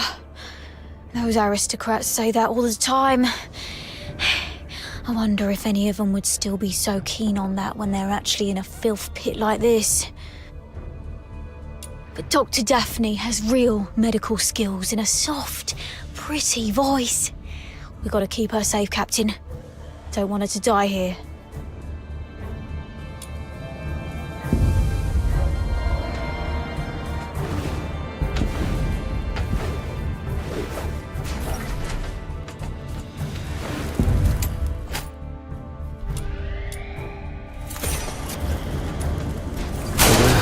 have a few military supply crates. Great. But before you search, make sure the crates are safe to be approached.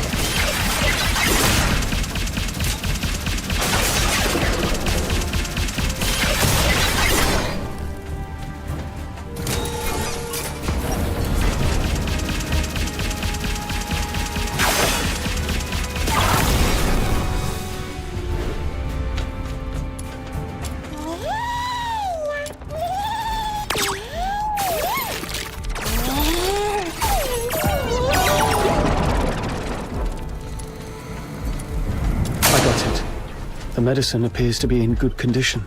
That's great. Thank you. Be careful on your way back. Filthoids are probably lurking around this place.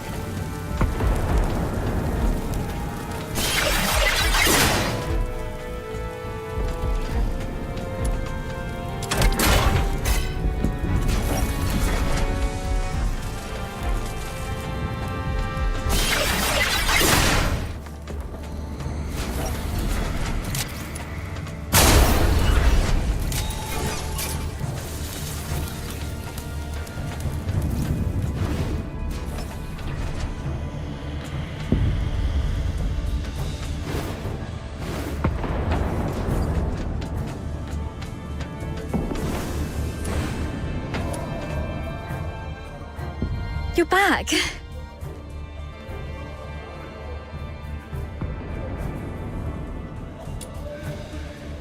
Great. This will help stabilize the wounded.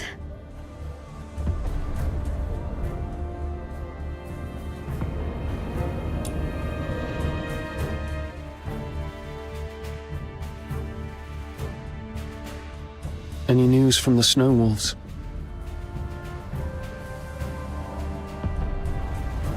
Not yet. While you were away, I tried reaching out to Commander Avar of the Snow Wolves and Chief Commander Fulvis, but none of the comm channels were working. Keep trying. And meanwhile, let's see if we can find a safer place for the wounded. Actually, I have a plan. What is it? Take a look at this map.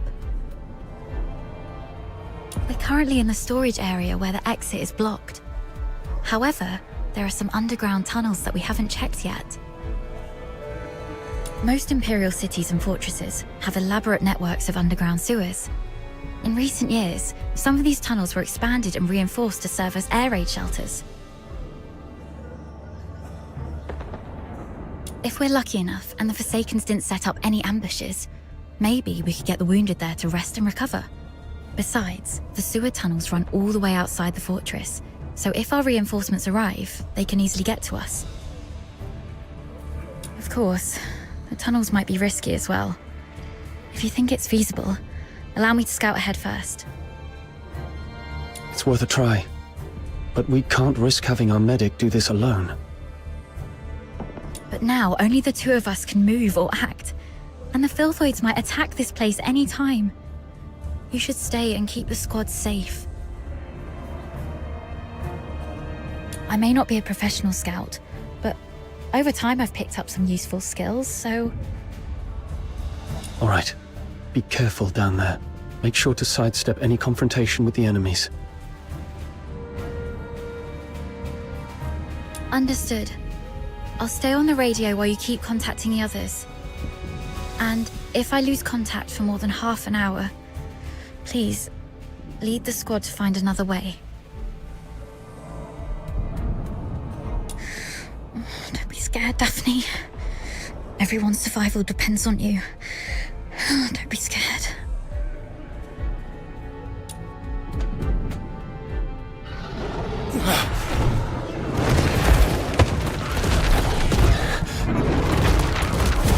Filthoids! Daphne, protect the wounded. Yes, Captain.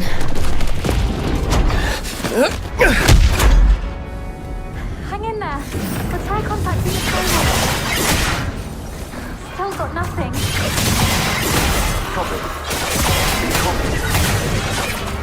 We've got a response.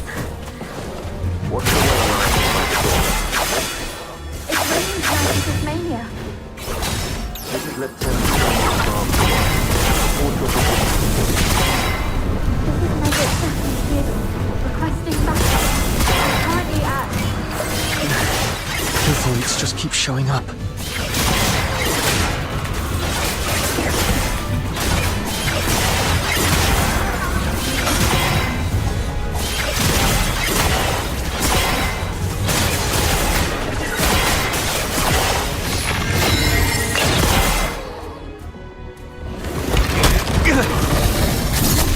Hang in there, kid.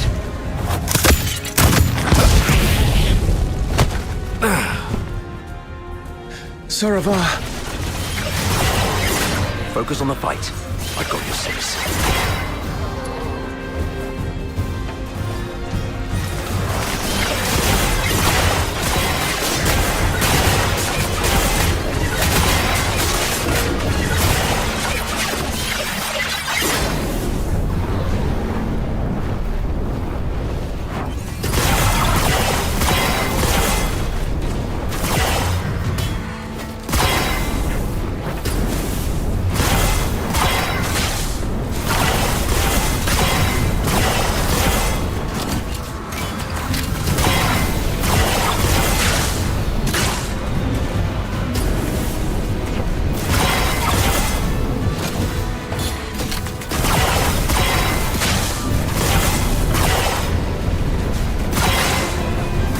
Take out that Forsaken guy first.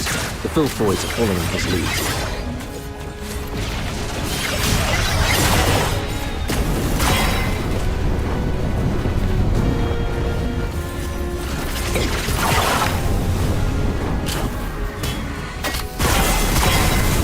Don't tell me you're the only Griffin left alive. Where are the rest of your squad?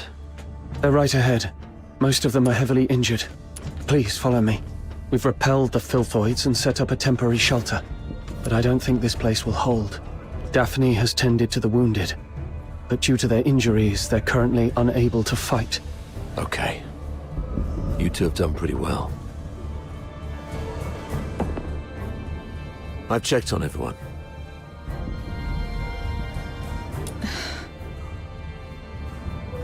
Why the grief? You still have your arms and legs, so stand up straight and pull yourself together. I know what you've been through. I've seen many of our fallen soldiers along the way. But you are soldiers. Save your condolences for when you're home and safe. So, are you two okay? We're doing fine. Just carrying out the orders from higher-ups and almost got killed. Thanks for asking, sir. Dav... never mind. You, do the report, please. Yes, sir. As planned, the Griffins and the Snow Wolves were expected to launch a two-way assault on Lonza Fortress. However, the Griffins were ambushed shortly after we began our infiltration. The passageways between the zones were blocked. We lost contact with some of our men, and the rest have suffered heavy casualties. Our comlinks have been severed too. We're essentially trapped here. Actually, the Snow Wolves went through the same situation as yours. Keep this between us. Don't let the wounded know. So, seems like the two of you are the only combat-capable Griffins left in the squad. Daphne, we've opened the passage between the storage area and the processing area. And there's a place in the middle that's reasonably secure. I've given the signal, and you'll be escorted there for a better rest. You, come with me and continue the mission. I can take action with you. Please let me. You hurt your leg. Are you okay? How did you manage to make it here? Don't mind me. I've saved one last dose of anesthetic for myself. The latest Academy potion is quite effective at killing pains, so it's okay. Medic Daphne, what is Article 12 of the Hyperborean Legionary Code of Conduct?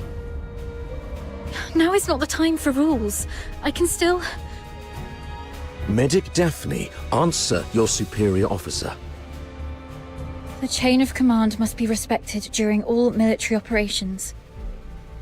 Daphne Theodore, medic of the 13th Legion of the Hyperborean Empire. Yes, sir. Hold all actions and stand by.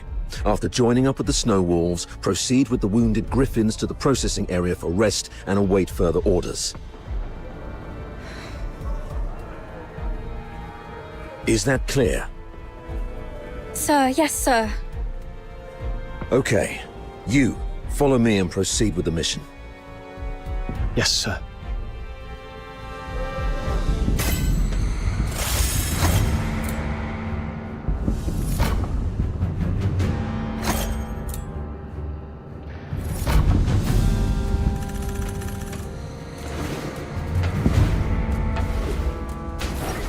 So, you're not going to ask me anything? You just said soldiers must obey. Given what we've been through, are you really going to be as rigid as a piece of wood? You also said that one must fully concentrate when engaging in combat. The current circumstances are perilous. Being sidetracked by criticism might lead to casualties. You sharp-tongued brat.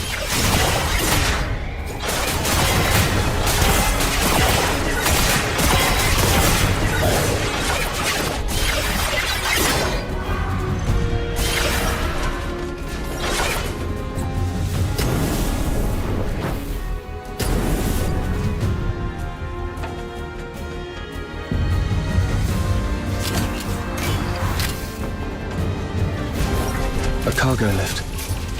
Be a good chance to resupply. But I better stay alert. Could be an ambush.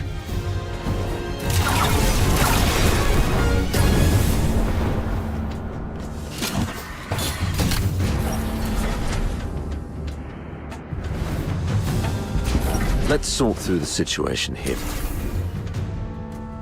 Our battle plan involved Colonel Fulvis and his numerically superior squad, the Narwhals, launching a diversionary attack on the bridge leading to Lonza Fortress to distract the Forsakens. Meanwhile, the Snow Wolves and the Griffins would parachute right on top of the fortress. Our two squads would infiltrate the fortress via the engine room and the arsenal, then launch a direct strike and seize the central control room.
However,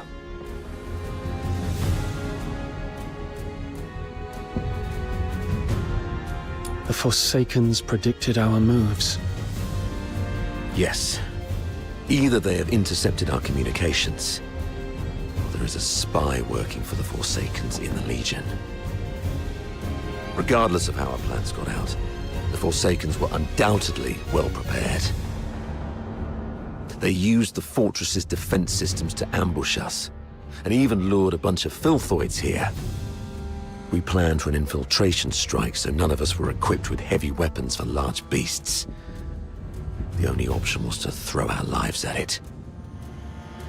Given that Lonza Fortress was designed by Imperial engineers, you might know how to disable its defense systems, right? You literally slept through your cryptography courses, didn't you? I cannot believe you're still sore about that, sir.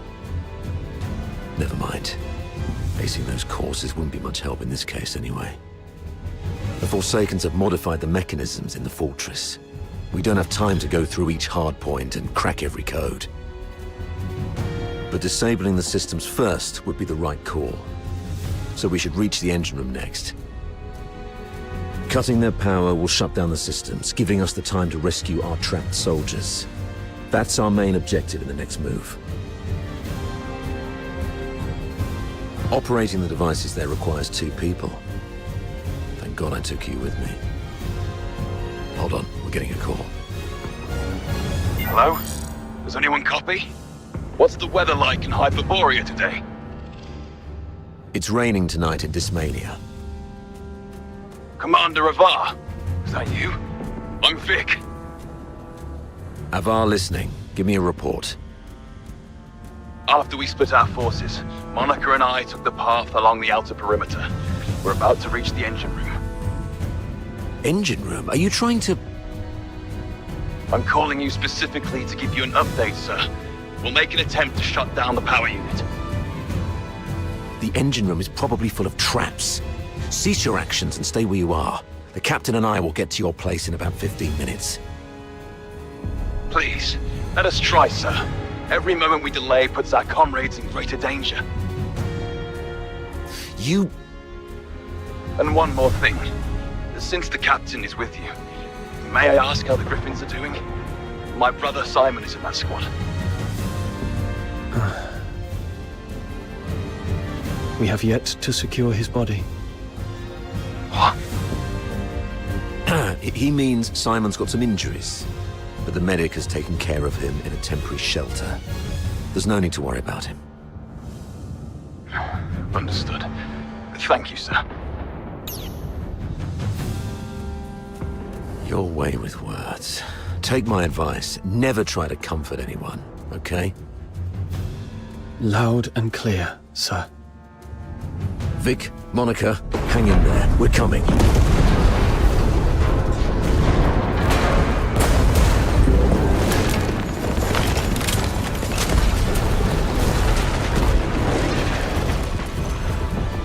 Since they've reworked the mechanisms, does that mean there are some elite engineers in the Forsakens?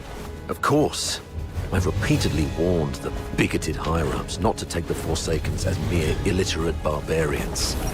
They have controlled the fortress for over 6 months. They are barbarians. What does that mean? The higher-ups were way too complacent. Well, no one grasps the art of command. Better than Fulvis, after all. What a great commander explains himself to the chief. Let's see if his servants are shouting a cigarette, letting him off the hook this time.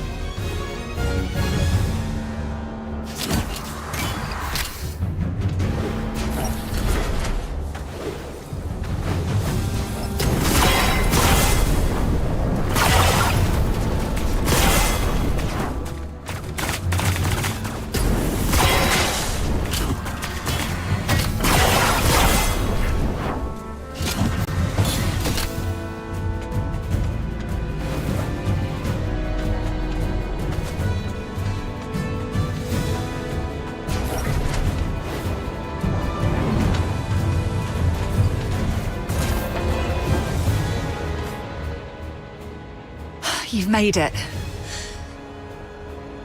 Vic's down there. He was trying to shut down the Foxica tank, but he got locked behind a door. They've re-encrypted the control panel. I gotta figure out something else.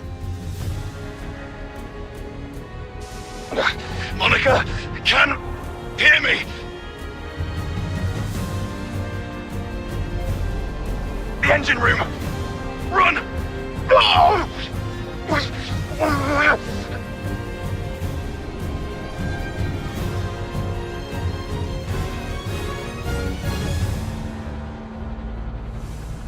Vic? What happened? Vic!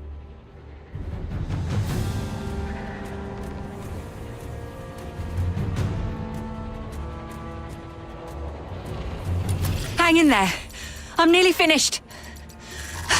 Almost there.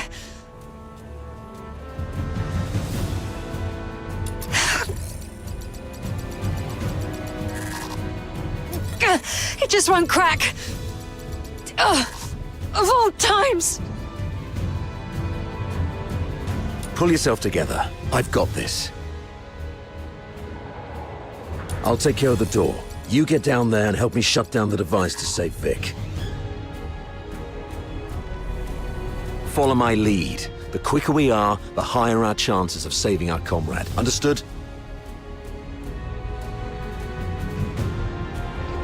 The engine room is the heart of the entire fortress, and all the power that keeps the fortress running comes from the Foxica tank in there. But a direct attack would only lead to explosion, so you need to shut down the Foxide. You should be able to recognize those wheels, aka the blue ones, right? What you need to do is turn them yellow.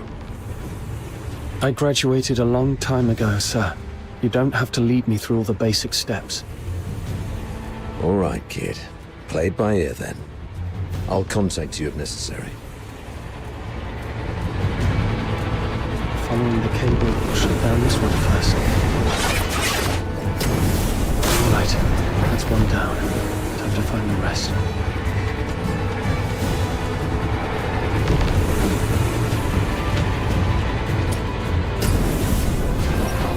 That should work.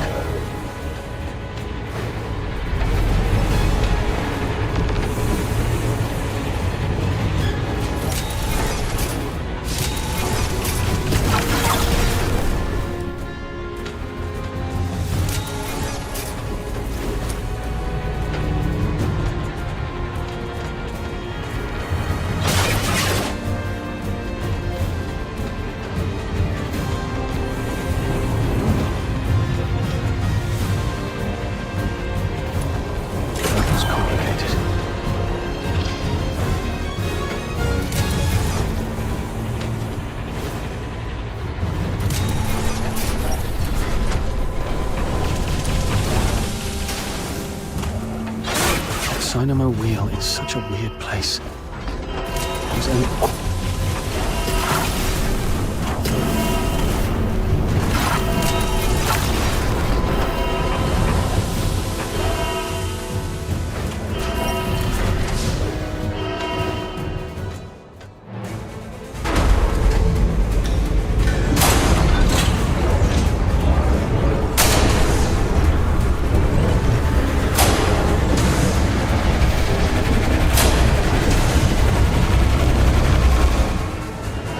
Damn it! Warning. Voxica tank overload risk detected. Please check if more than required Voxynamo wheels have been activated. Overload risk.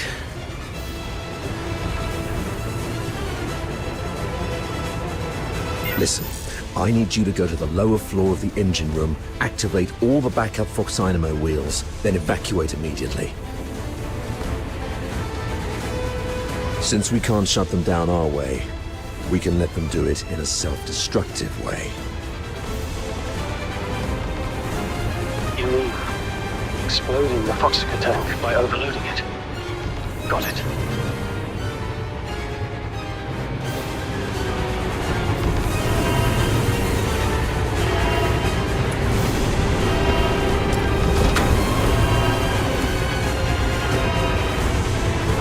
Backup Voxynamo wheel number 1 is ready. Now activate it. Well done. I'll unlock the control authority of the remaining 3 Voxynamo wheels. Activate them once the yellow light is on.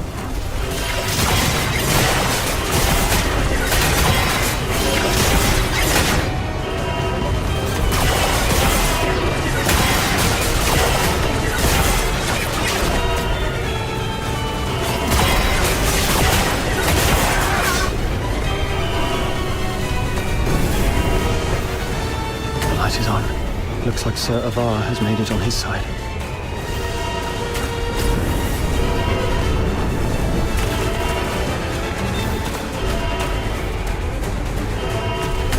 Warning. Voxica tank is overloaded by 50%. Please shut down the Voxynamo wheels immediately. Unauthorized departure is not permitted. We need to hurry up.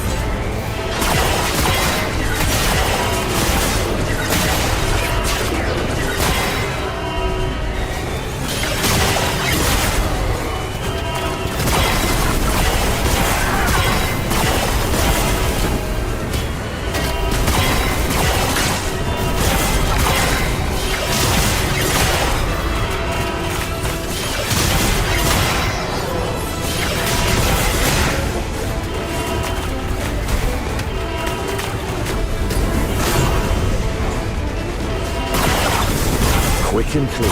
Well done, kid.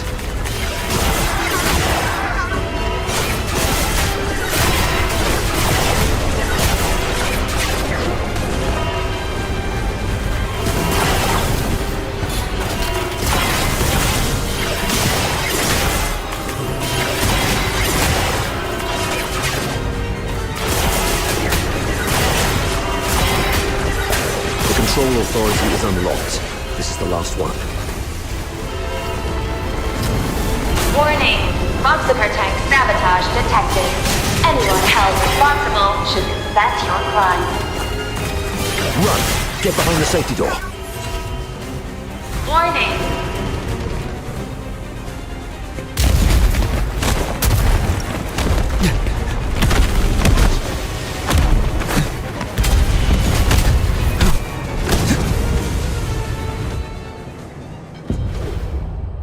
Fantastic job, kid. You are indeed the best among your peers.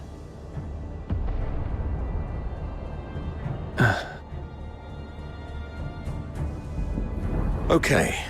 Most of the defensive weapons within the fortress have been disabled. The rest of our squad should have an easier time. So, can you continue? Let's go if you can. We've got other comrades to rescue. Hold on. New communication coming in.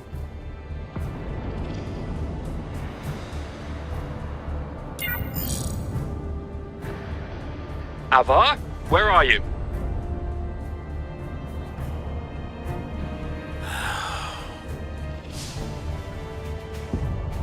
The weather in Hyperborea today. The weather in Hyperborea today. What's your problem? Can't even recognize the Chief Commander's voice. Weather. It's raining tonight. I've seen marble sculptures in the gallery with more flexibility than your mind. Now, report on your squad. Thanks to your brilliant decision-making, the Snow Wolves and the Griffins haven't been completely annihilated yet. What? Got any new insight? Enough with your snide attitude. You should be ashamed of how this battle has turned out. I would like to achieve glory, sir. If you exercised proper secrecy and came up with a more credible plan, our soldiers would be popping champagne bottles in the central control room at this very moment, instead of waiting for body bags. Avar Harodland, I'm warning you. What's your tone when speaking to your superior? Antonius Fulvis, I'm also warning you. Stop wasting the lives of my comrades. I have no time for this right now. I am here to demand a progress update on the mission. The two squads have been ambushed and suffered heavy losses. I'm preparing to search and rescue the missing soldiers first, then regroup in the processing area, waiting for your support.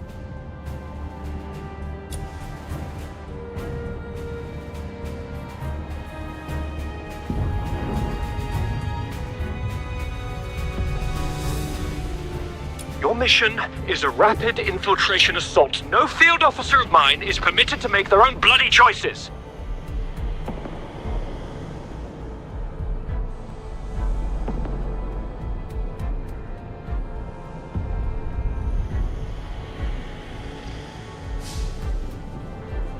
Straying off the planned course of action will only alert the entire fortress. I order you to stick to the plan and launch a direct assault on the central control room.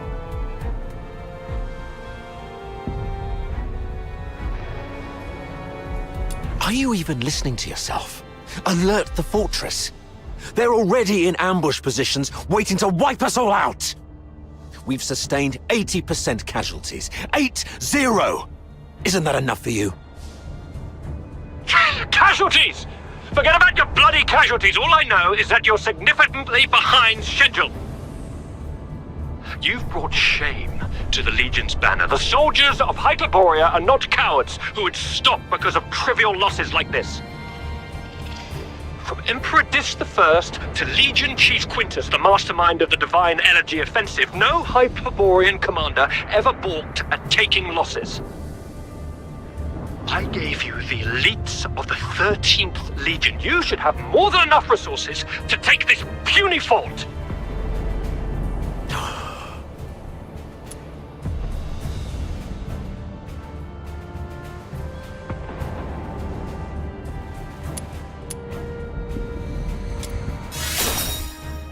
And who's this? Oh, it's you. Avar's favorite protege and the captain of the Griffins, I presume?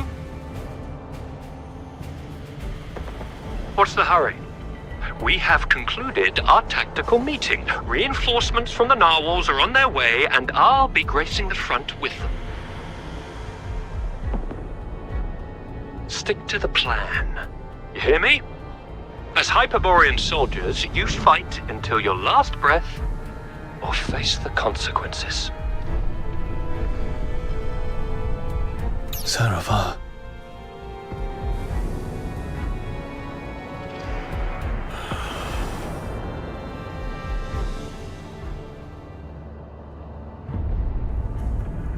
Captain! Captain! This is Simon from the Griffins. Do you copy, Captain? Copy that. Simon, where are you? We're trapped by a filthoid horde along the rail track. If you have any forces to spare, we need an extraction. Please, Captain! I also picked up a signal from another squad reporting their position, right after Fulvis ended his call. What are you gonna do?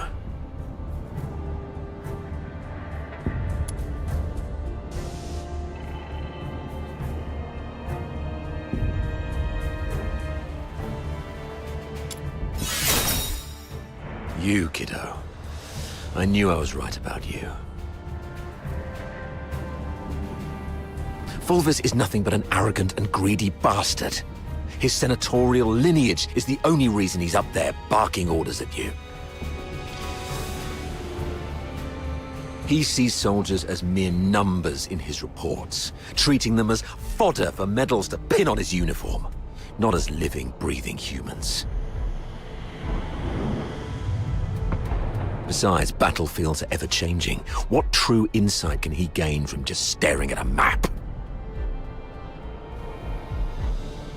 Go rescue your comrades. In case Fulvis seeks someone to blame later, consider this a direct order from me. Yes, sir. Monica and I will be on our way to rescue another team of soldiers trapped near Turret 4. We disabled most offensive weapons within the fortress. The turret's auto-defenses should be offline now. We might be able to seize the turret first. And once we do that, we can blow apart the defense system around the central area with the Foxica cannon. It's settled then. Meet me at Turret 4 once you've finished everything on your side. Looks like destroying the fox. Super tight. Knocked everything offline.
Simon.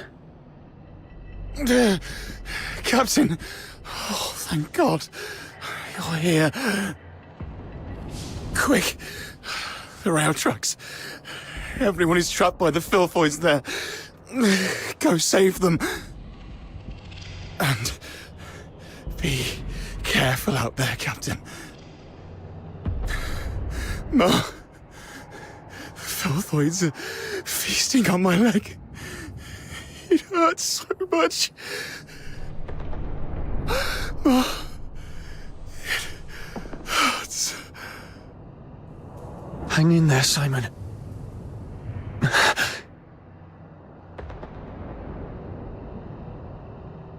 Simon, are you still with me?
These beasts killed everyone. Yes.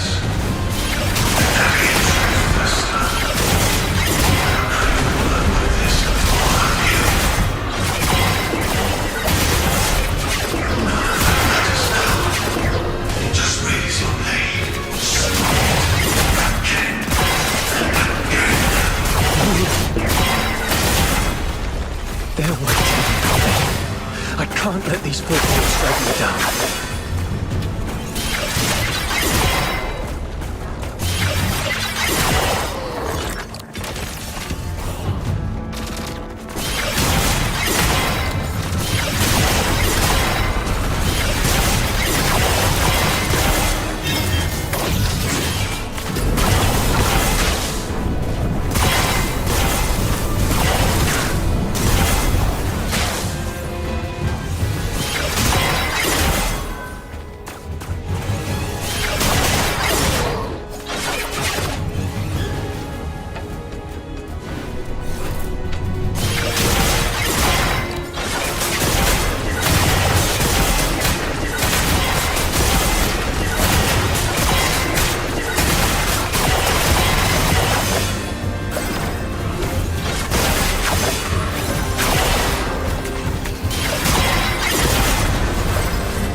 Do you copy?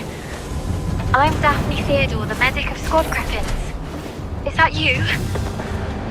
Why aren't you saying anything? Are you hurt? Hang in there. The captain's on the way.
Captain, over here!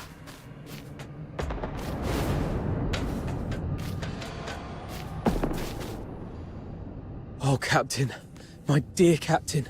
You finally came for us. Something's gone wrong with our comm channels and we couldn't get in touch with anyone.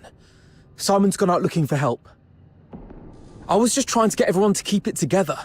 Told them how good you are and how you're going to come flying in and get everyone out of this mess. Captain, did you come alone? Did you see Simon? He's dead. He's the smartest among us. How come? Now is not the time to dwell on Simon. We need to focus on this battle and surviving. You're right. He didn't risk his life going out there to look for help so that we could end up here like crybabies. Get going once you're ready. I ran into Commander Avar on my way here. We plan to join them at Turret 4. Turret 4? Are you sure about that, Captain? That's pretty far, and God knows how many filthoids there are along the way. There aren't many of us. Can we make it? There's actually another way. Shut up, Charon. Who are they? The Forsakens. We captured them on the way. Your pet filthoids killed a close buddy of mine. Reminded me just now, I ought to carve a few holes in you to honor his memory. Stop it. We should keep the captives alive. We need to take them back for interrogation in the Imperial prison. Sir? If sacrificing one Charon can quell your anger, then take me. But first, please let me explain. Come back, Katya. Don't be silly. Sir, we may be Charons, but we are not part of the Forsakens. We're just ordinary folk living in a town nearby. The Forsakens grabbed us from our homes and forced us to help rebuild this fortress. They left the Solars in peace and only took the Charons. You can't be serious. The Forsakens are enslaving their own people. Exactly. They exploit us because Charons are stronger and withstand extreme heat and cold better than Solars. You may think we're the same as the Forsakens, but they've never accepted us as their own.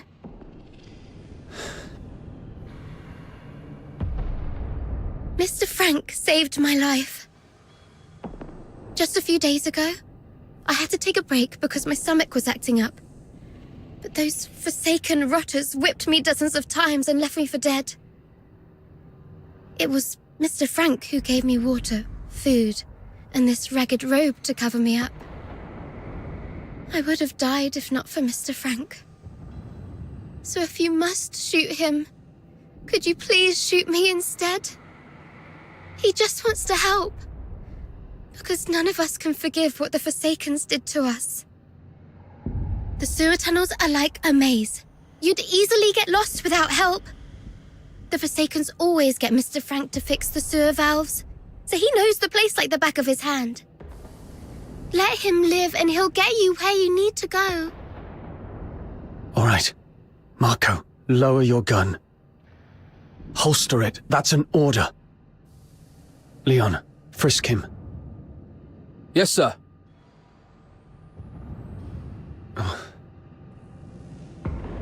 Just a few days ago, I had to take a break because my stomach was acting up. But those Forsaken rotters whipped me dozens of times and left me for dead. It was Mr. Frank who gave me water, food, and this ragged robe to cover me up.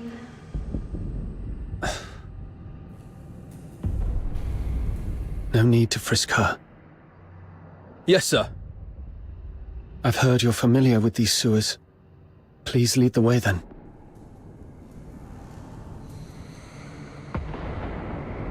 Stay alert and keep a close watch on them. If anything seems amiss, we pull out immediately. Thank you. You're talking to me? Yes. You didn't let your man frisk me, and I really appreciate it. It's rare to see an Imperial officer respect the dignity of a Charon girl like me. Your kindness will reap a just reward. This way, sir.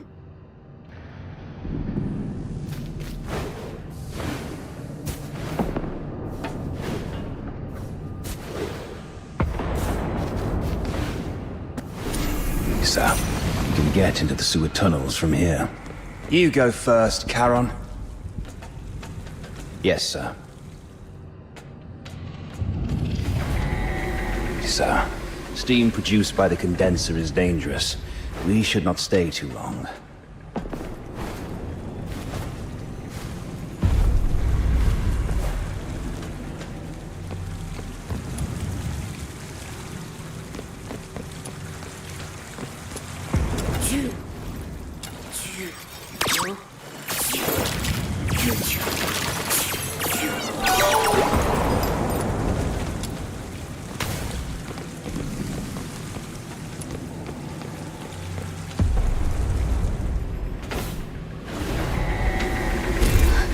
The hot steam.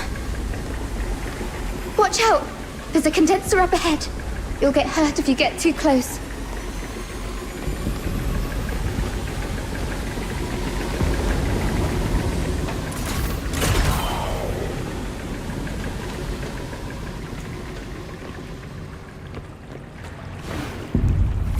Filthoids! The unarmed retreat behind me.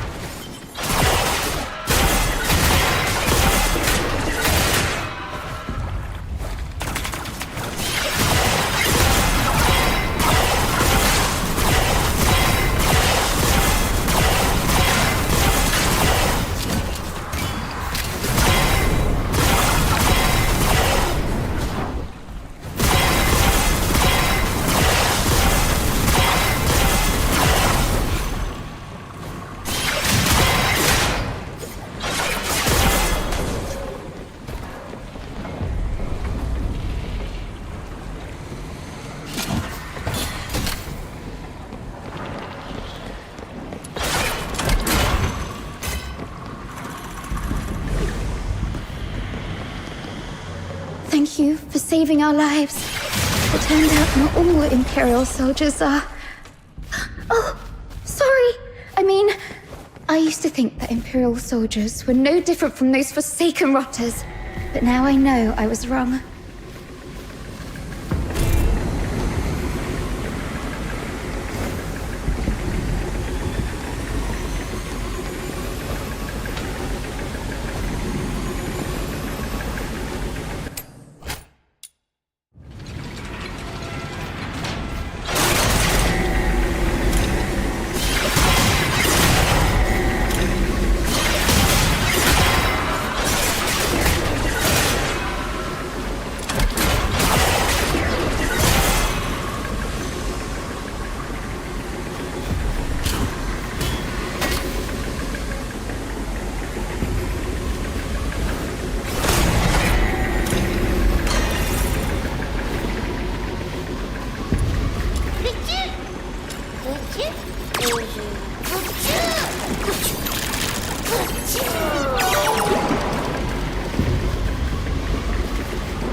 Over there is... Saravar! Nice. We can safely join forces with them.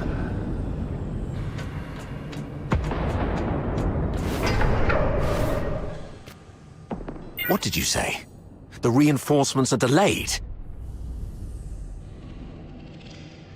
The Forsaken sabotaged the narwhals at the bridge. Now we're stuck here.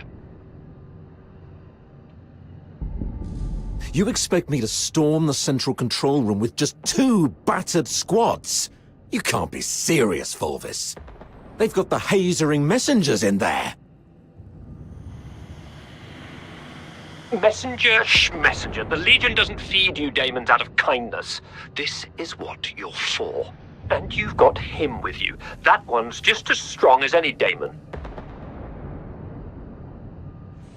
The central control room is right ahead. It's less than 50 yards away from the turret you're at.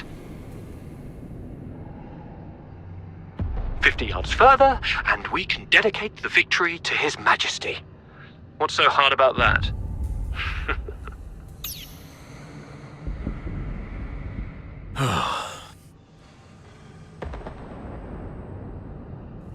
How are things going on your side?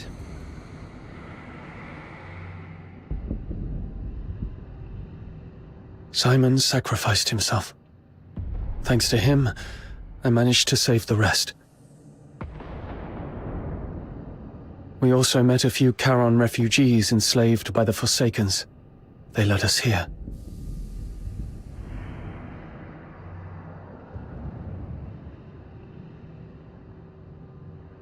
Refugees? Not Forsakens, rebels in disguise, I hope. That's why I asked the soldiers to keep an eye on them. If they are indeed civilians, they'd be safer with us. If they turn out to be from the Forsakens, we'll detain them and bring them back to the capital.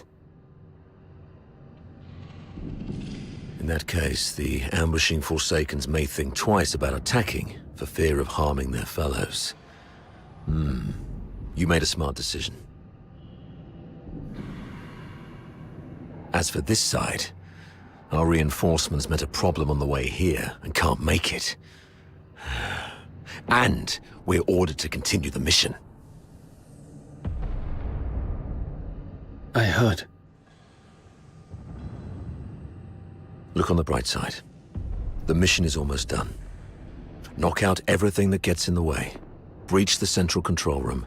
Insert the key, reclaim access, and then mission accomplished. That's all that stands between us and home. The trouble is, though, we can't open the door to the central control room from the outside. That's why you're adjusting this cannon now.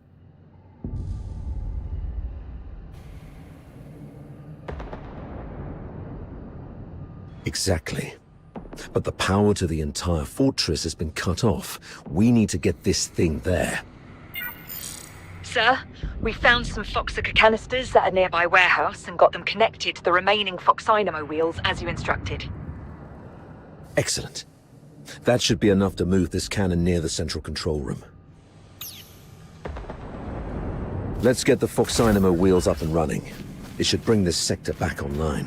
These cables should lead me to the Foxynamo wheels.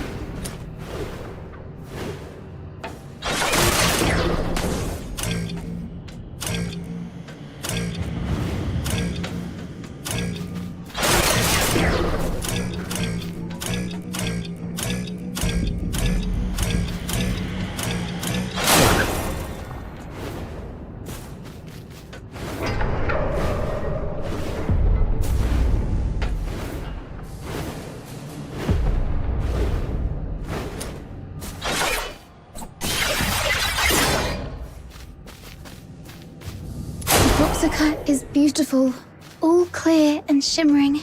If only it wasn't used for killing people. Yeah.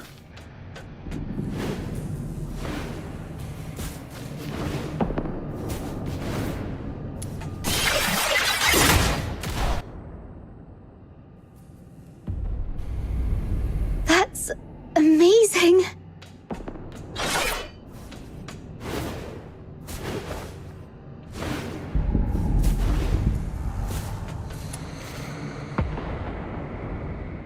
Turrets aligned. The sim battlefield's powered up as well. Let's head to the control panel. I'll open the gate with you.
They refer to this place as a simulated battlefield, saying that the theme this time is the defense of Ice Lake City.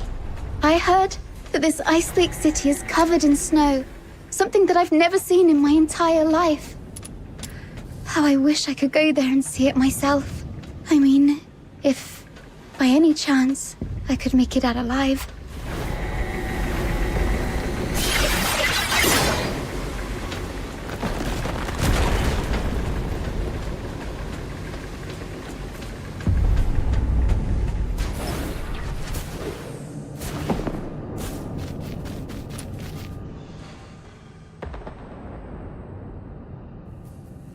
Well done. Now, let's move the cannon to an optimal spot to bombard the central control room.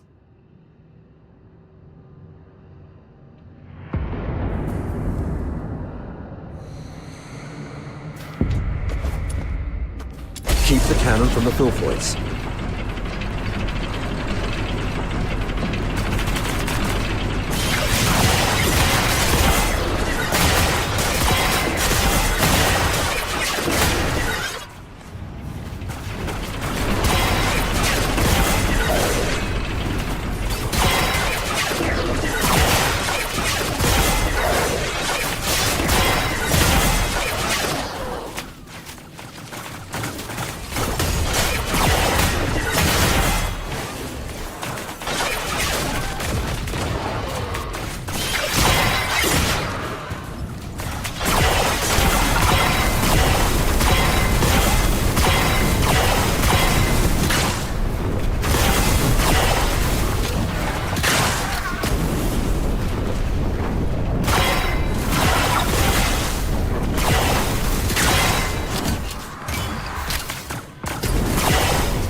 Heads up! Filthoids approaching.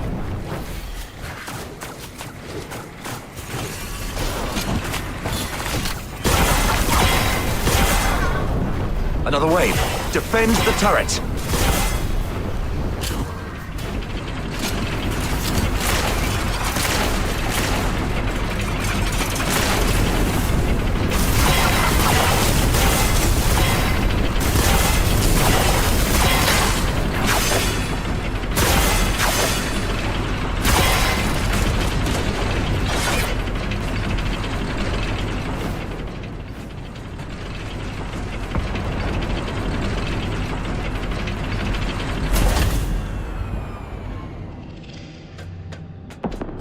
Locked and loaded.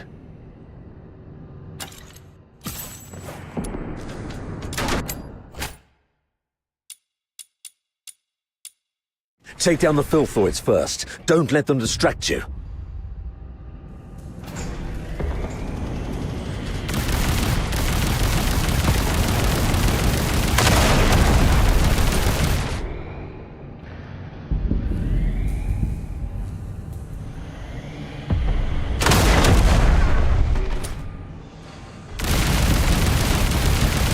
Nice shot.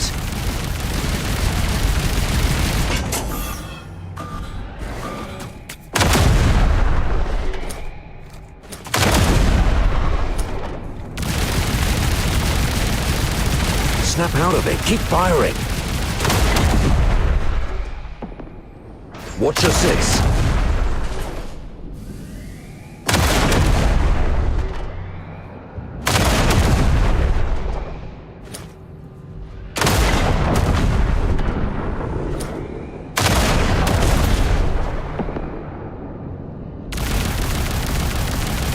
Stay alert. They're coming from all sides.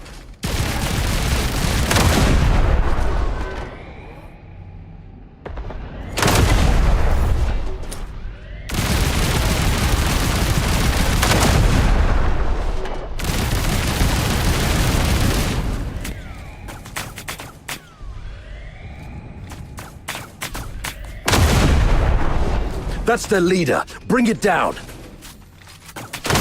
Snap out of it. Keep firing.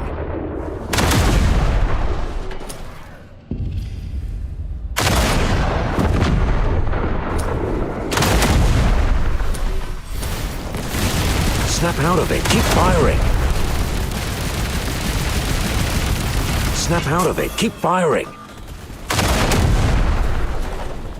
Snap out of it. Keep firing. All right. All cleared out. Next, let's start with the relatively thin... I'll be an old man by the time you... Keep it up. Use the high explosive shells.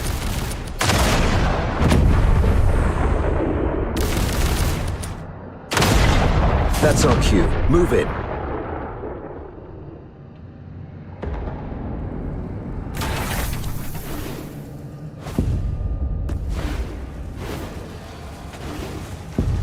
The captain and I are taking the lead. Everyone else, fall in behind us.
Wait. We cannot afford any mistakes in our mission moving forward. We have to rule out all the potential risks. This girl and the old man, they should stop here. Why? As you can see, there are filthoids all over this place. If you leave us here, Mr. Frank and I will die. Sir, please. We offered help. We led you all the way here so you could rendezvous with them. Please. I'm begging you. Don't leave us behind.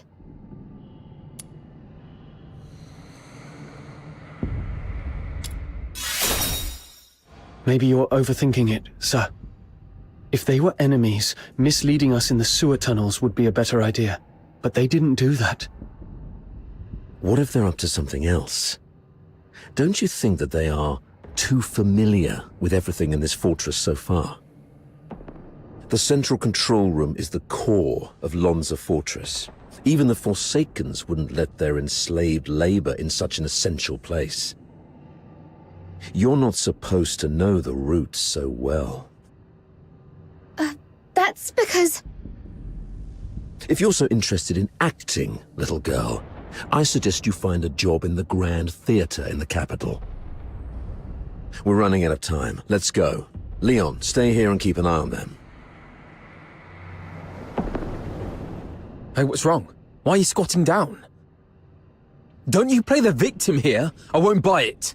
Get up and go. Easy, sir. I'm just doing some preparation. Now I'm ready.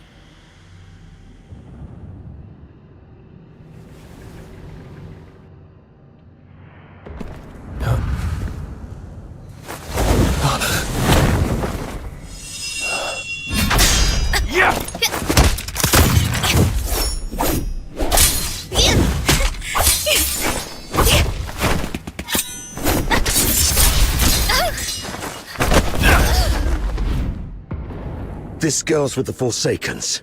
Keep an eye on her.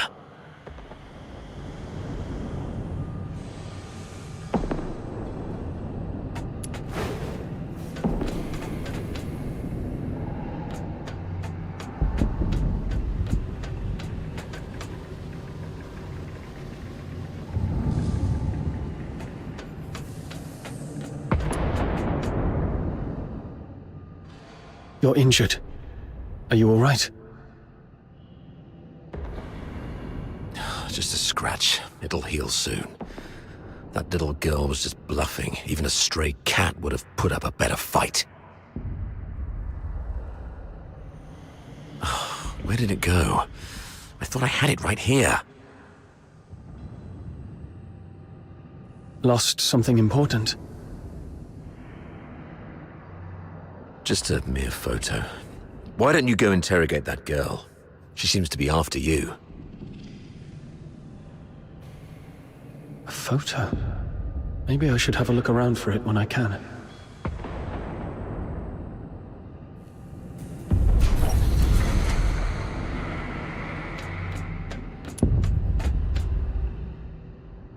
You crazy girl! What are you laughing at?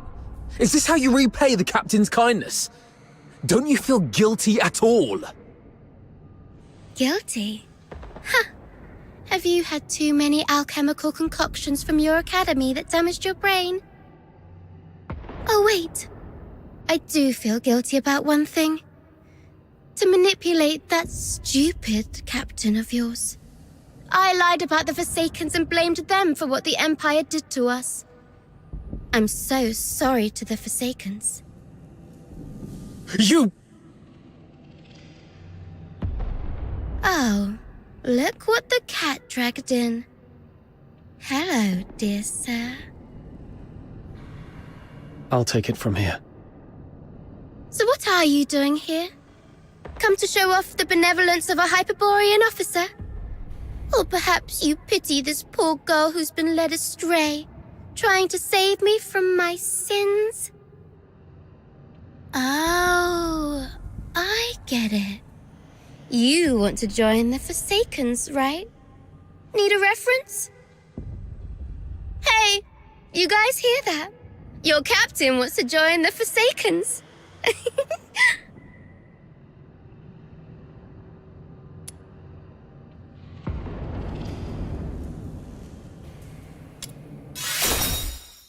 Oh no! This is so sad!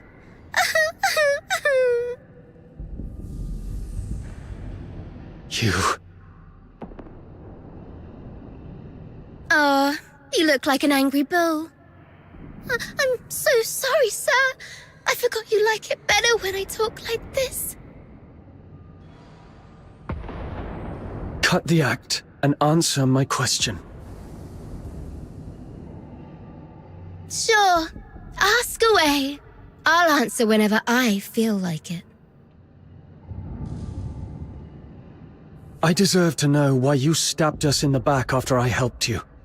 Is it out of plain hatred for the Hyperborean Legion, or an assassination attempt targeting me specifically? If this is your question, sure, I can answer that. Given that you've been naive enough to fall for my trick. The Forsakens simply want all Hyperborean dogs to die here, and preferably at the hands of the killing machines they created. I hope you enjoyed our fiery gift. As for me, well, I personally came for you. I heard that you, the top graduate of the Imperial Military College, who is also known as the Pale Reaper, were coming to Lonza Fortress. How could I not come have a good look at the Pale Reaper myself? You've heard about me. Have we met before?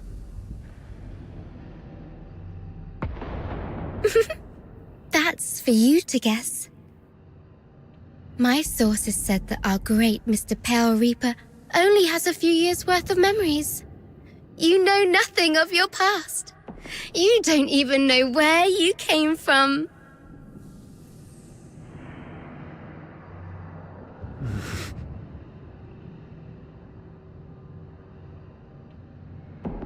Let's play a game then. Now, honey, take a guess. Was I your neighbor, an old nemesis? Or a complete stranger?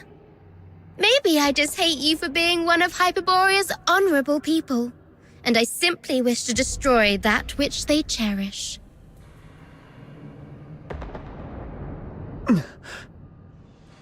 Your head hurts, right? The jabbering of this mad girl is burning through your skull like a leech sucking at your brains. See, you have a sword in your hand. That's right. It's the one you've wielded in countless battles. The hilt still carries your warmth. You're familiar with the slick feeling and the subtle tug of resistance when its blade slices through flesh. You can easily slit this creature's throat and make its detestable lips gurgle and whimper in pain. It's that voice again. Why now?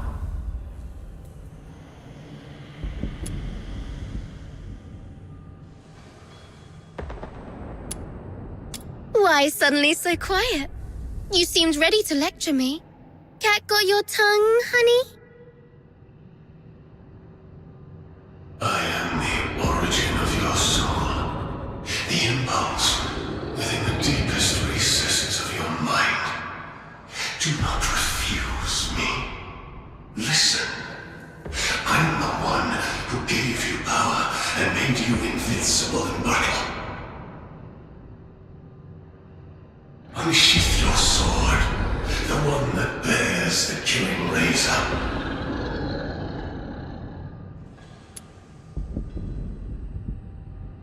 Enough! Shut up! Okay. Looks like somebody needs anger management here. Leon, keep a close watch on her. Bring her back in one piece and make sure she doesn't harm herself. Use Frank as leverage if necessary. Yes, sir. Wait. Remember what I said back on our way to the turret? Your kindness will reap a just reward. Lend me your ear. I've got a secret that's just for you. Rest assured, you've just frisked me. I am really out of weapons. It may be extremely important to you. You sure you don't want to hear it?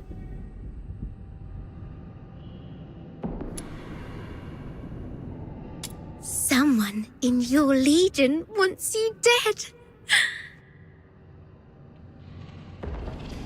What did you say? Secrets are meant to be whispered once. Take care, sir.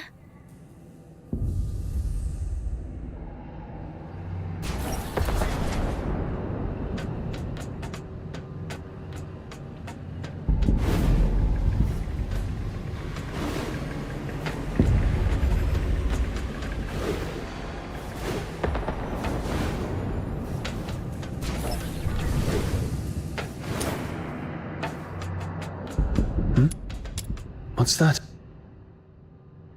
It's a younger Sir Avar with Daphne. I should take it back to Sir Avar.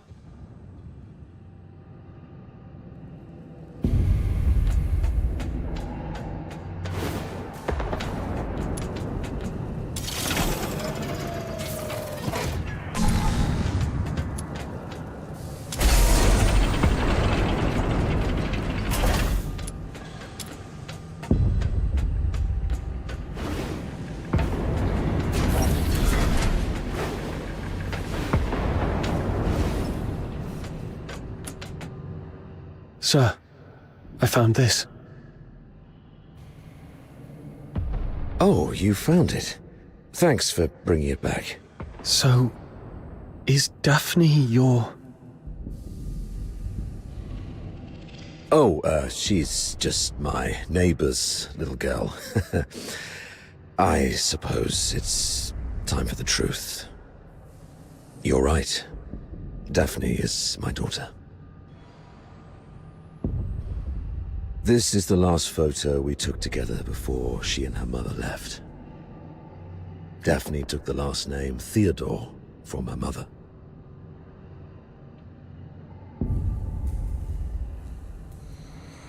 Don't tell anyone about this. We divorced specifically to keep people from knowing that Daphne is my daughter. Back then, the chief alchemist thought the world of Daphne. She believed Daphne had what it took to become the Empire's finest. She'd long since stopped taking apprentices, but for Daphne, she made an exception. Because of Daphne's talent. She's talented, but it's more than that. The Spathatoi is never short on talent. The chief alchemist said Daphne has a unique gift that sets her apart. I never quite understood what she meant, but it's clear Daphne has a bright future ahead of her.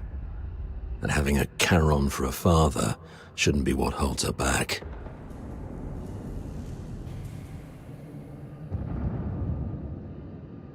But, Saravar, you're not just any Charon. You're a laureled Charon. Huh, doesn't make much difference these days. Even in the Senate, even in the Legion, people have started to question where our loyalties lie. Wouldn't surprise me if one day an edict comes down and we all get sent back where we came from. If it comes to that, Daphne's future might go down with mine. Or so her mother feared. Does Daphne know? No. She has a heart of gold and adores her old man.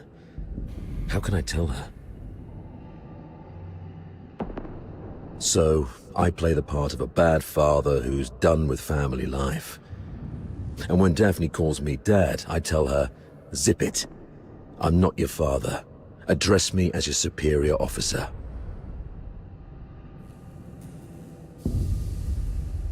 But Daphne's such a sweet kid. She couldn't bring herself to curse at me, and always ended up blaming herself instead.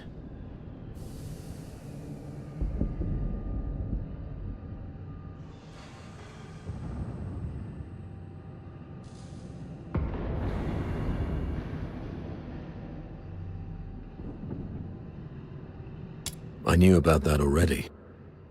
She volunteered for the Lonza Fortress op, even went straight to Fulvis with the paperwork without telling either of us. That girl had her mind made up from the start. I'll talk to her mother about this when we return. I'd rather she resent me if it spares her any pain. If we make it back, I'll take her to the Opera House. When I was just a grunt, I never got the chance to take her to any fancy places. I guess it's time to make it up to her. I heard there's a new show in Dysmania coming from the northern province of Cocytus. It's called... something from the snowfield. You know what? Why don't you come along? I'll buy an extra ticket. Sure.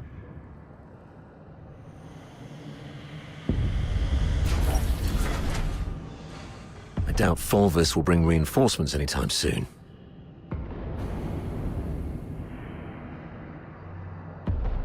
The central control room is just ahead. Should we push forward? The messenger of the Forsakens might be inside. I'm not sure how many assassins like her are waiting for us. Yes, death is a real possibility. For you, me, probably all of us.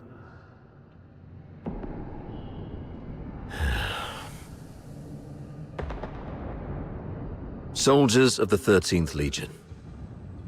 Before us lies the central control room of Lonza Fortress, the ultimate goal of this mission. This is our chance to claim glory for Hyperborea. However, I must apologize, as I won't be giving you the lion's share of this victory. Huh?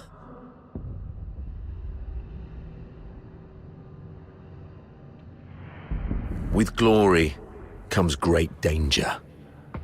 And this action is more dangerous than ever. You're young, with many years ahead. There will be other opportunities for glory. But today, the old man here will seek one more medal. And he isn't keen on sharing it with any of you. Stay at your posts by the turret. If you lose contact with me, continue to shell the control room from a distance and wait for reinforcements. Do not assault it directly. Commander Avar, you can't do this alone. I know you didn't mean what you just said. What are you talking about? I just simply gave you orders. Pretentious old geezer. I understand your concerns, but I've been through a lot of things like this. I was once like you, young and tearful, thinking my commanding officer had a death wish. But he always returned safely. So I'm telling you that there's no need to worry. Think of your mother, probably by the fireplace knitting a sweater, waiting for you to come home. Commander Avar, you've always looked out for me, and you've just saved my life. Even if my mother were here, she would say, "Follow your officer. Do not fear death." You're a Hyperborean warrior, and you're supposed to defend the Empire with your life. It's not about fearing death. I just don't want any lives lost in vain. It won't be in vain. Every step we take pushes the front line forward. And since we don't know what lies before us, it means that survival is also a possibility. I'm a Griffin, and I stand with the captain. Yeah, I heard that loud and clear this time. I stand with the captain.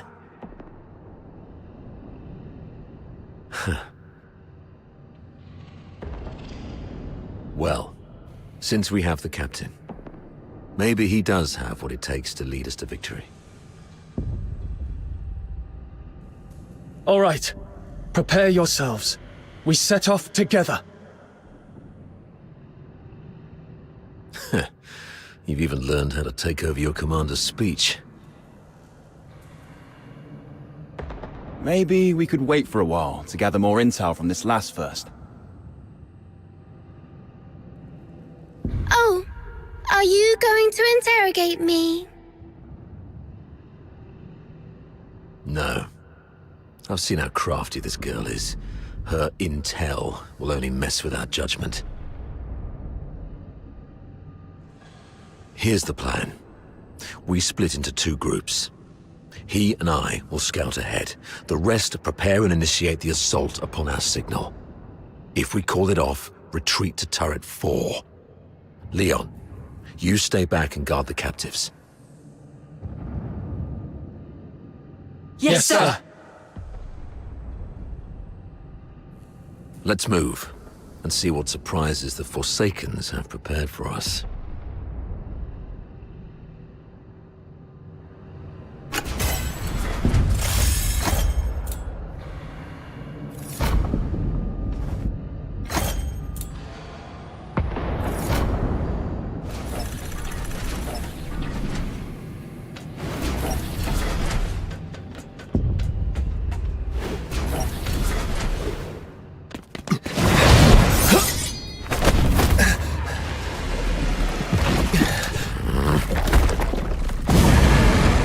this one is tough to deal with. Be cautious.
Be careful. There may be more enemies inside.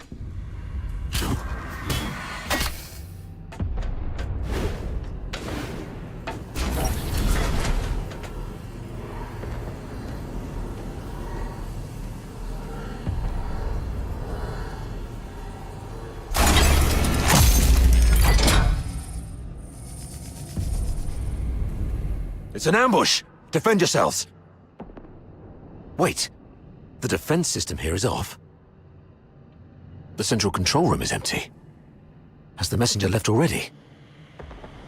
Something's off here. The original blueprints of the fortress showed this room should have the strongest defense system, including a self-destruct mechanism. But they've only locked the door, and there's no sign of any defense systems engaging. What do you make of this?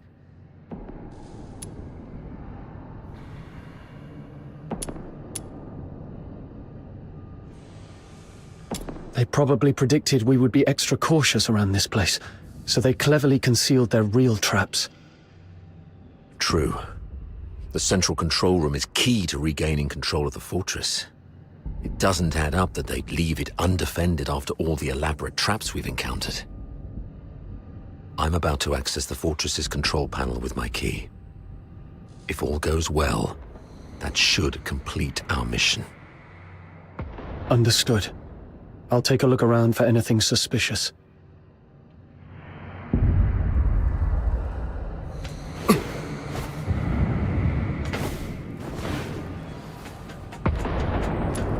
Defense mode currently active. Please switch to safe mode to proceed.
The 13th Legion will attack in 2 days.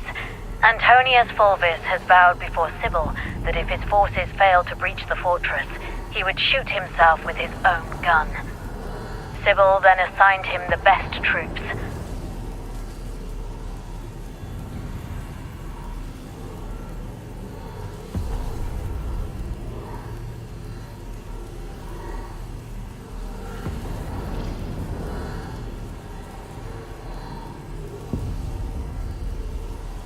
The Legion will do everything they can to take Lonza Fortress back. We should not attempt to defend the fortress against such odds.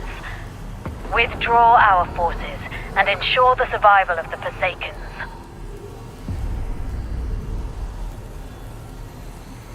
Merely retreating would squander a perfect opportunity.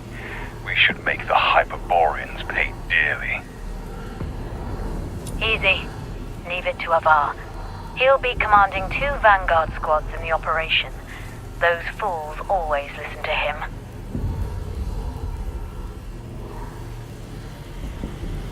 Avar will hold off their assault. Use this time to lay traps and fortify our defenses. The fortress will become their graveyard. We'll soon read this headline in the news.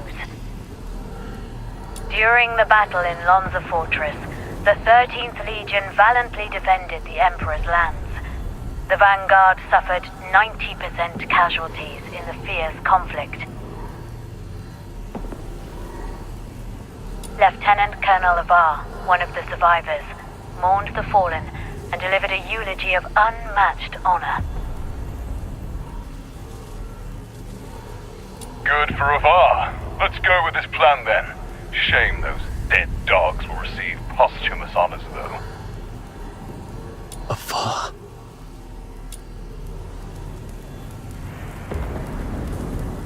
Authority override successful. Current authority, Avar Horodland.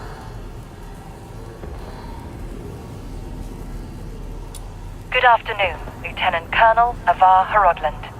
Motto 16 of the Hyperborean Legion. When you have the enemy within range, beware that you are also within theirs. Oh, finally. Of all the battles I've fought, none have been as nerve-wracking as this. I thought I might never see Daphne and Claudia again. Strange. I've got the clearance, but the door still won't open.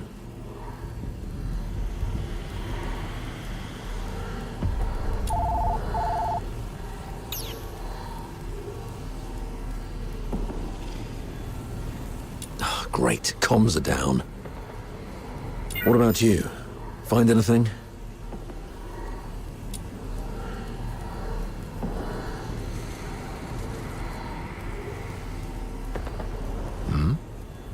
You look like you've seen a ghost.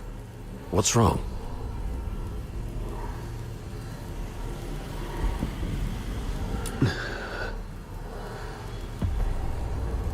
Someone in your legion wants you dead. That girl, Katya, told me this. The recording. The signed document, Katya's words. And this man in front of me. My mentor on hand-to-hand combat and battle tactics. My superior who always looks out for me. What should I believe?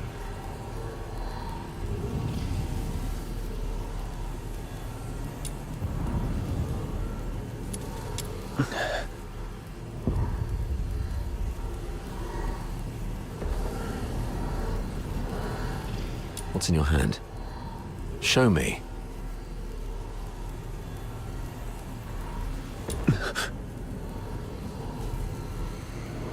What is it that you have to keep secret from me? Hand it over.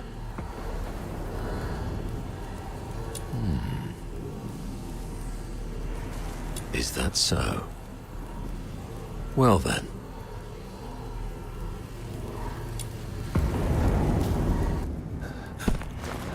We need to have a serious discussion about this.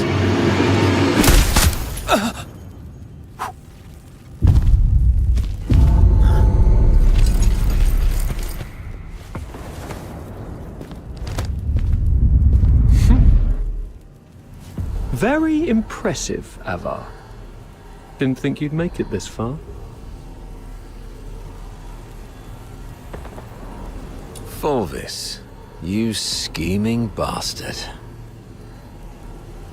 You fabricated all this evidence, didn't you? I didn't know you old line aristocrats would stoop to such nasty tricks.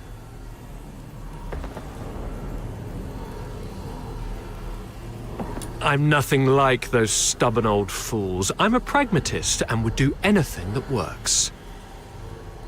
Isn't this your favorite protege? You did this.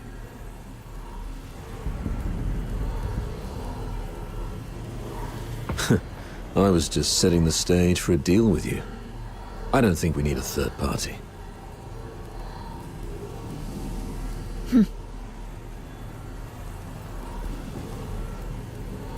Off you go, Falsey. It's all right. The entire fortress is in our hands. This old man dares not make a move. Yes, sir. I shall wait outside the door.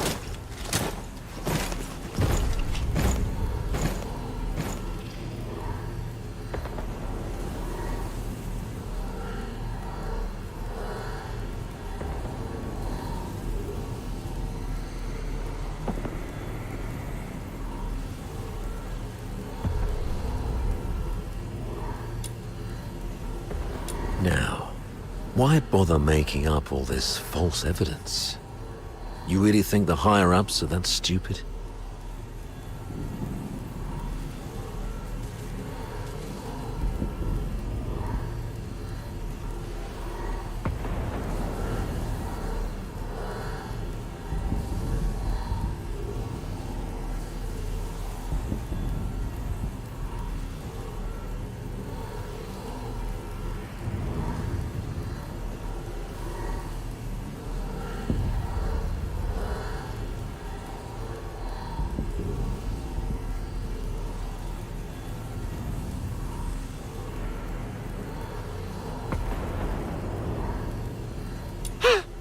Of course not.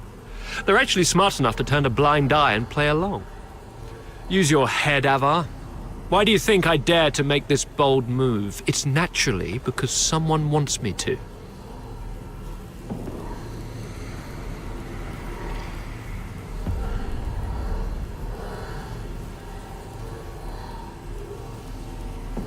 Since you're a goner already, I'll show some mercy so you won't die a fool.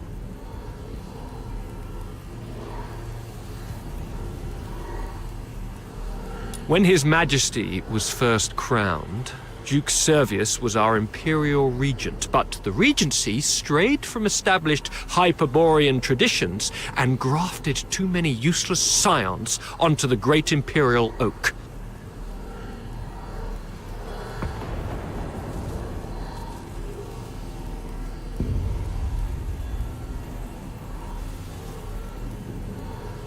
Those fools let so-called laureled Charons into the military council and the Legion, even handed high office to some of you. It's absurd. Though His Majesty is now aware of these mistakes, they continue to plague us. I'm merely helping him prune the oak.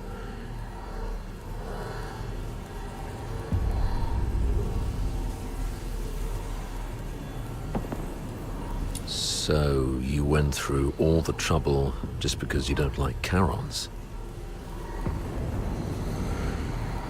You should have told me earlier. There's no need for such an elaborate ruse. Just let me off this time and I'll retire early and stay out of your way forever. If you need my loyalty, I can do that too. We can blame him for leaking our battle plans.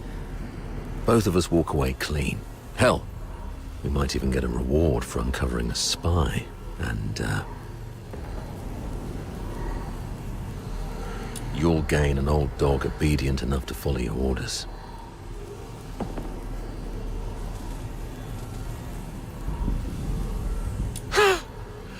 How quaint, Ava. Didn't expect you to stoop this low, too. But you don't know the half of it, Ava. You're worth far more to us dead than alive. Use your head. Imagine the uproar if it came out that a high-ranking Charon officer defected and joined the Forsakens, resulting in the deaths of many of our best young soldiers.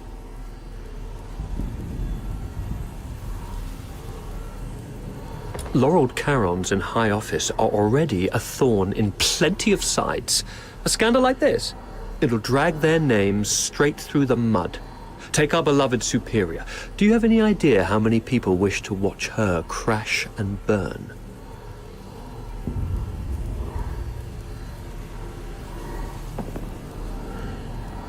You mean Sybil? You wish her gone. You're after her position and power.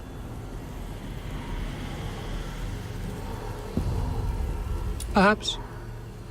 Maybe I want more. But that's no longer your concern.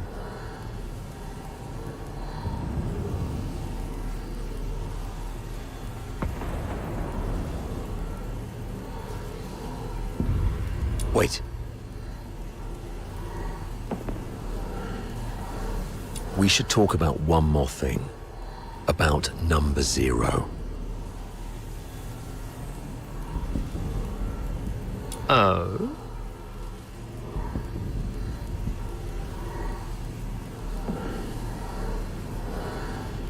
She is the most precious weapon of the 13th Legion. Sybil controls her now, but to complete the second Scion program, she still needs the crucial catalyst. Sybil has ordered you to find the catalyst in Flagson, but your search doesn't seem to be enjoying much success.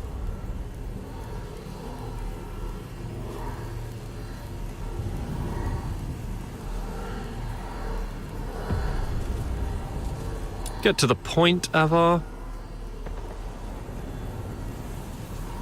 There are many paths to power, Fulvis.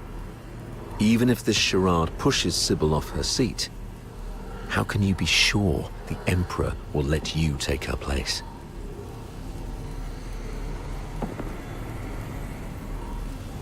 You need some kind of unparalleled credit to propel you to the Legion's head.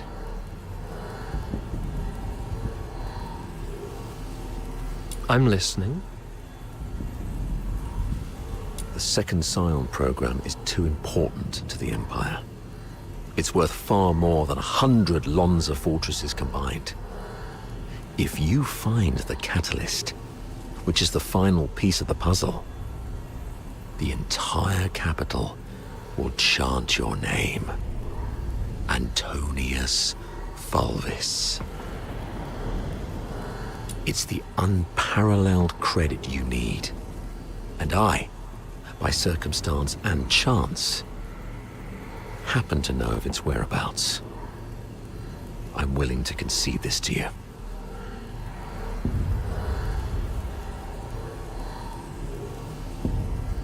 Now we're talking. That would be my end of the deal. All I ask in return is your word. Let me and my people walk out alive.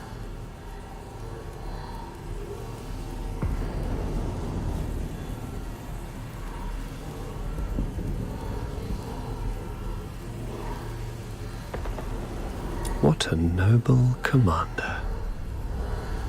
All right. Tell me where the catalyst is. Right here, right now. No stalling, no tricks. You don't have leverage. Fine. Insert. Oh, thanks.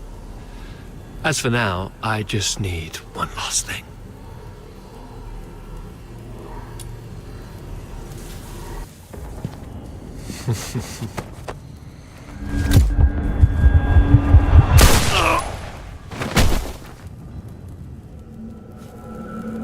Remember, Ava? Never trust a pragmatist. Stay behind, Falsey. Clean up this mess. Yes, sir. Falsey! Control room. Yes, sir. A mini recording device. Why would he have this? Lieutenant Colonel Avar Horodland, you have yet to enter any command. Motto 17 of the Hyperborean Legion, obeying orders and trusting your comrades give you a better chance of survival on the battlefield.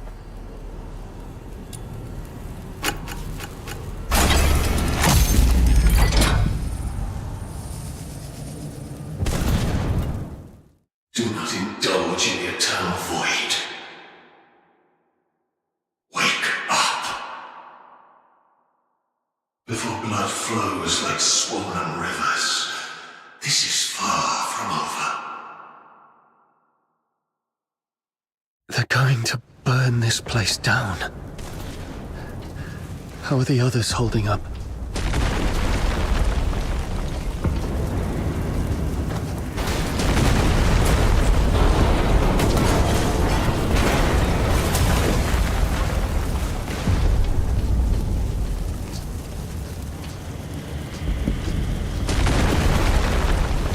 That's Sir Avar.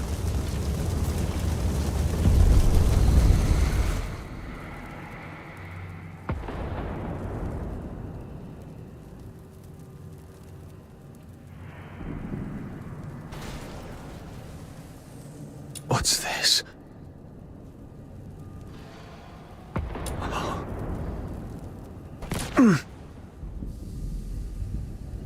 Attention to all 13th Legion soldiers in Lonza Fortress.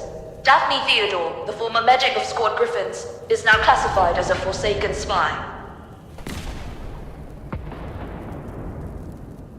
Daphne Theodore is to be executed upon sight. Daphne, a wanted spy. Warning. Self-destruct sequence initiated. Estimated time to detonation, 20 minutes. Evacuate immediately. Repeat. Evacuate immediately. Time's running out. This should keep me going for a while. I need to get out of here now.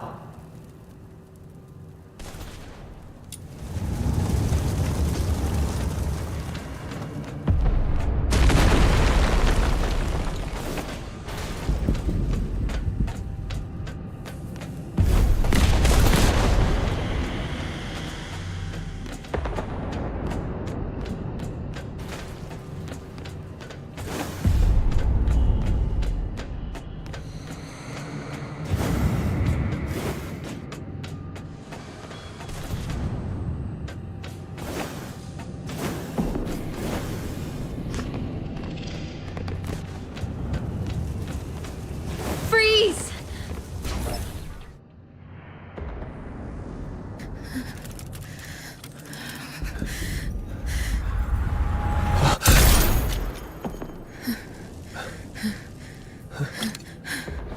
An accomplice! Kill them both!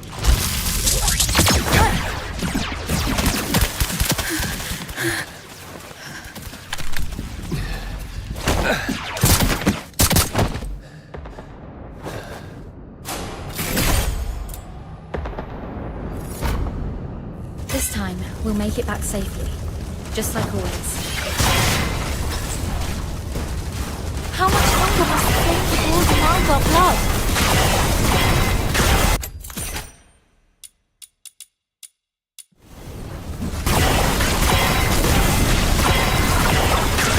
Hang in there!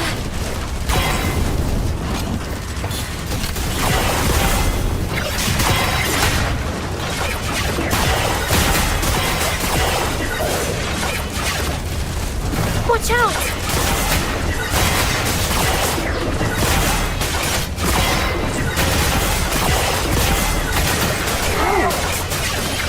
Anesthesia and debridement ready.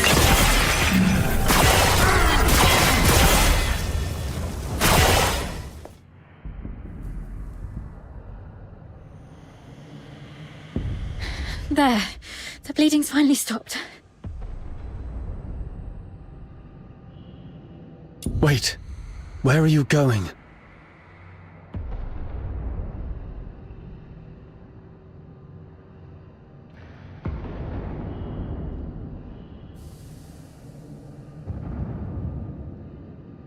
To the central control room. Commander Avara's still in there. No. Don't go. Sir Avar is no longer with us.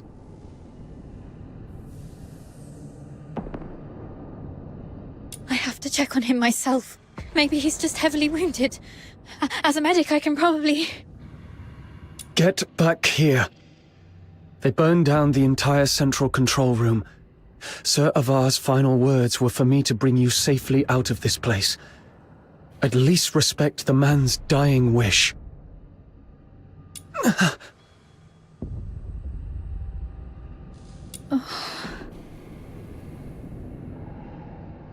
Come on. We should check on Marco and the others. Find somewhere safe to regroup. There's no turning back now. We have to keep moving.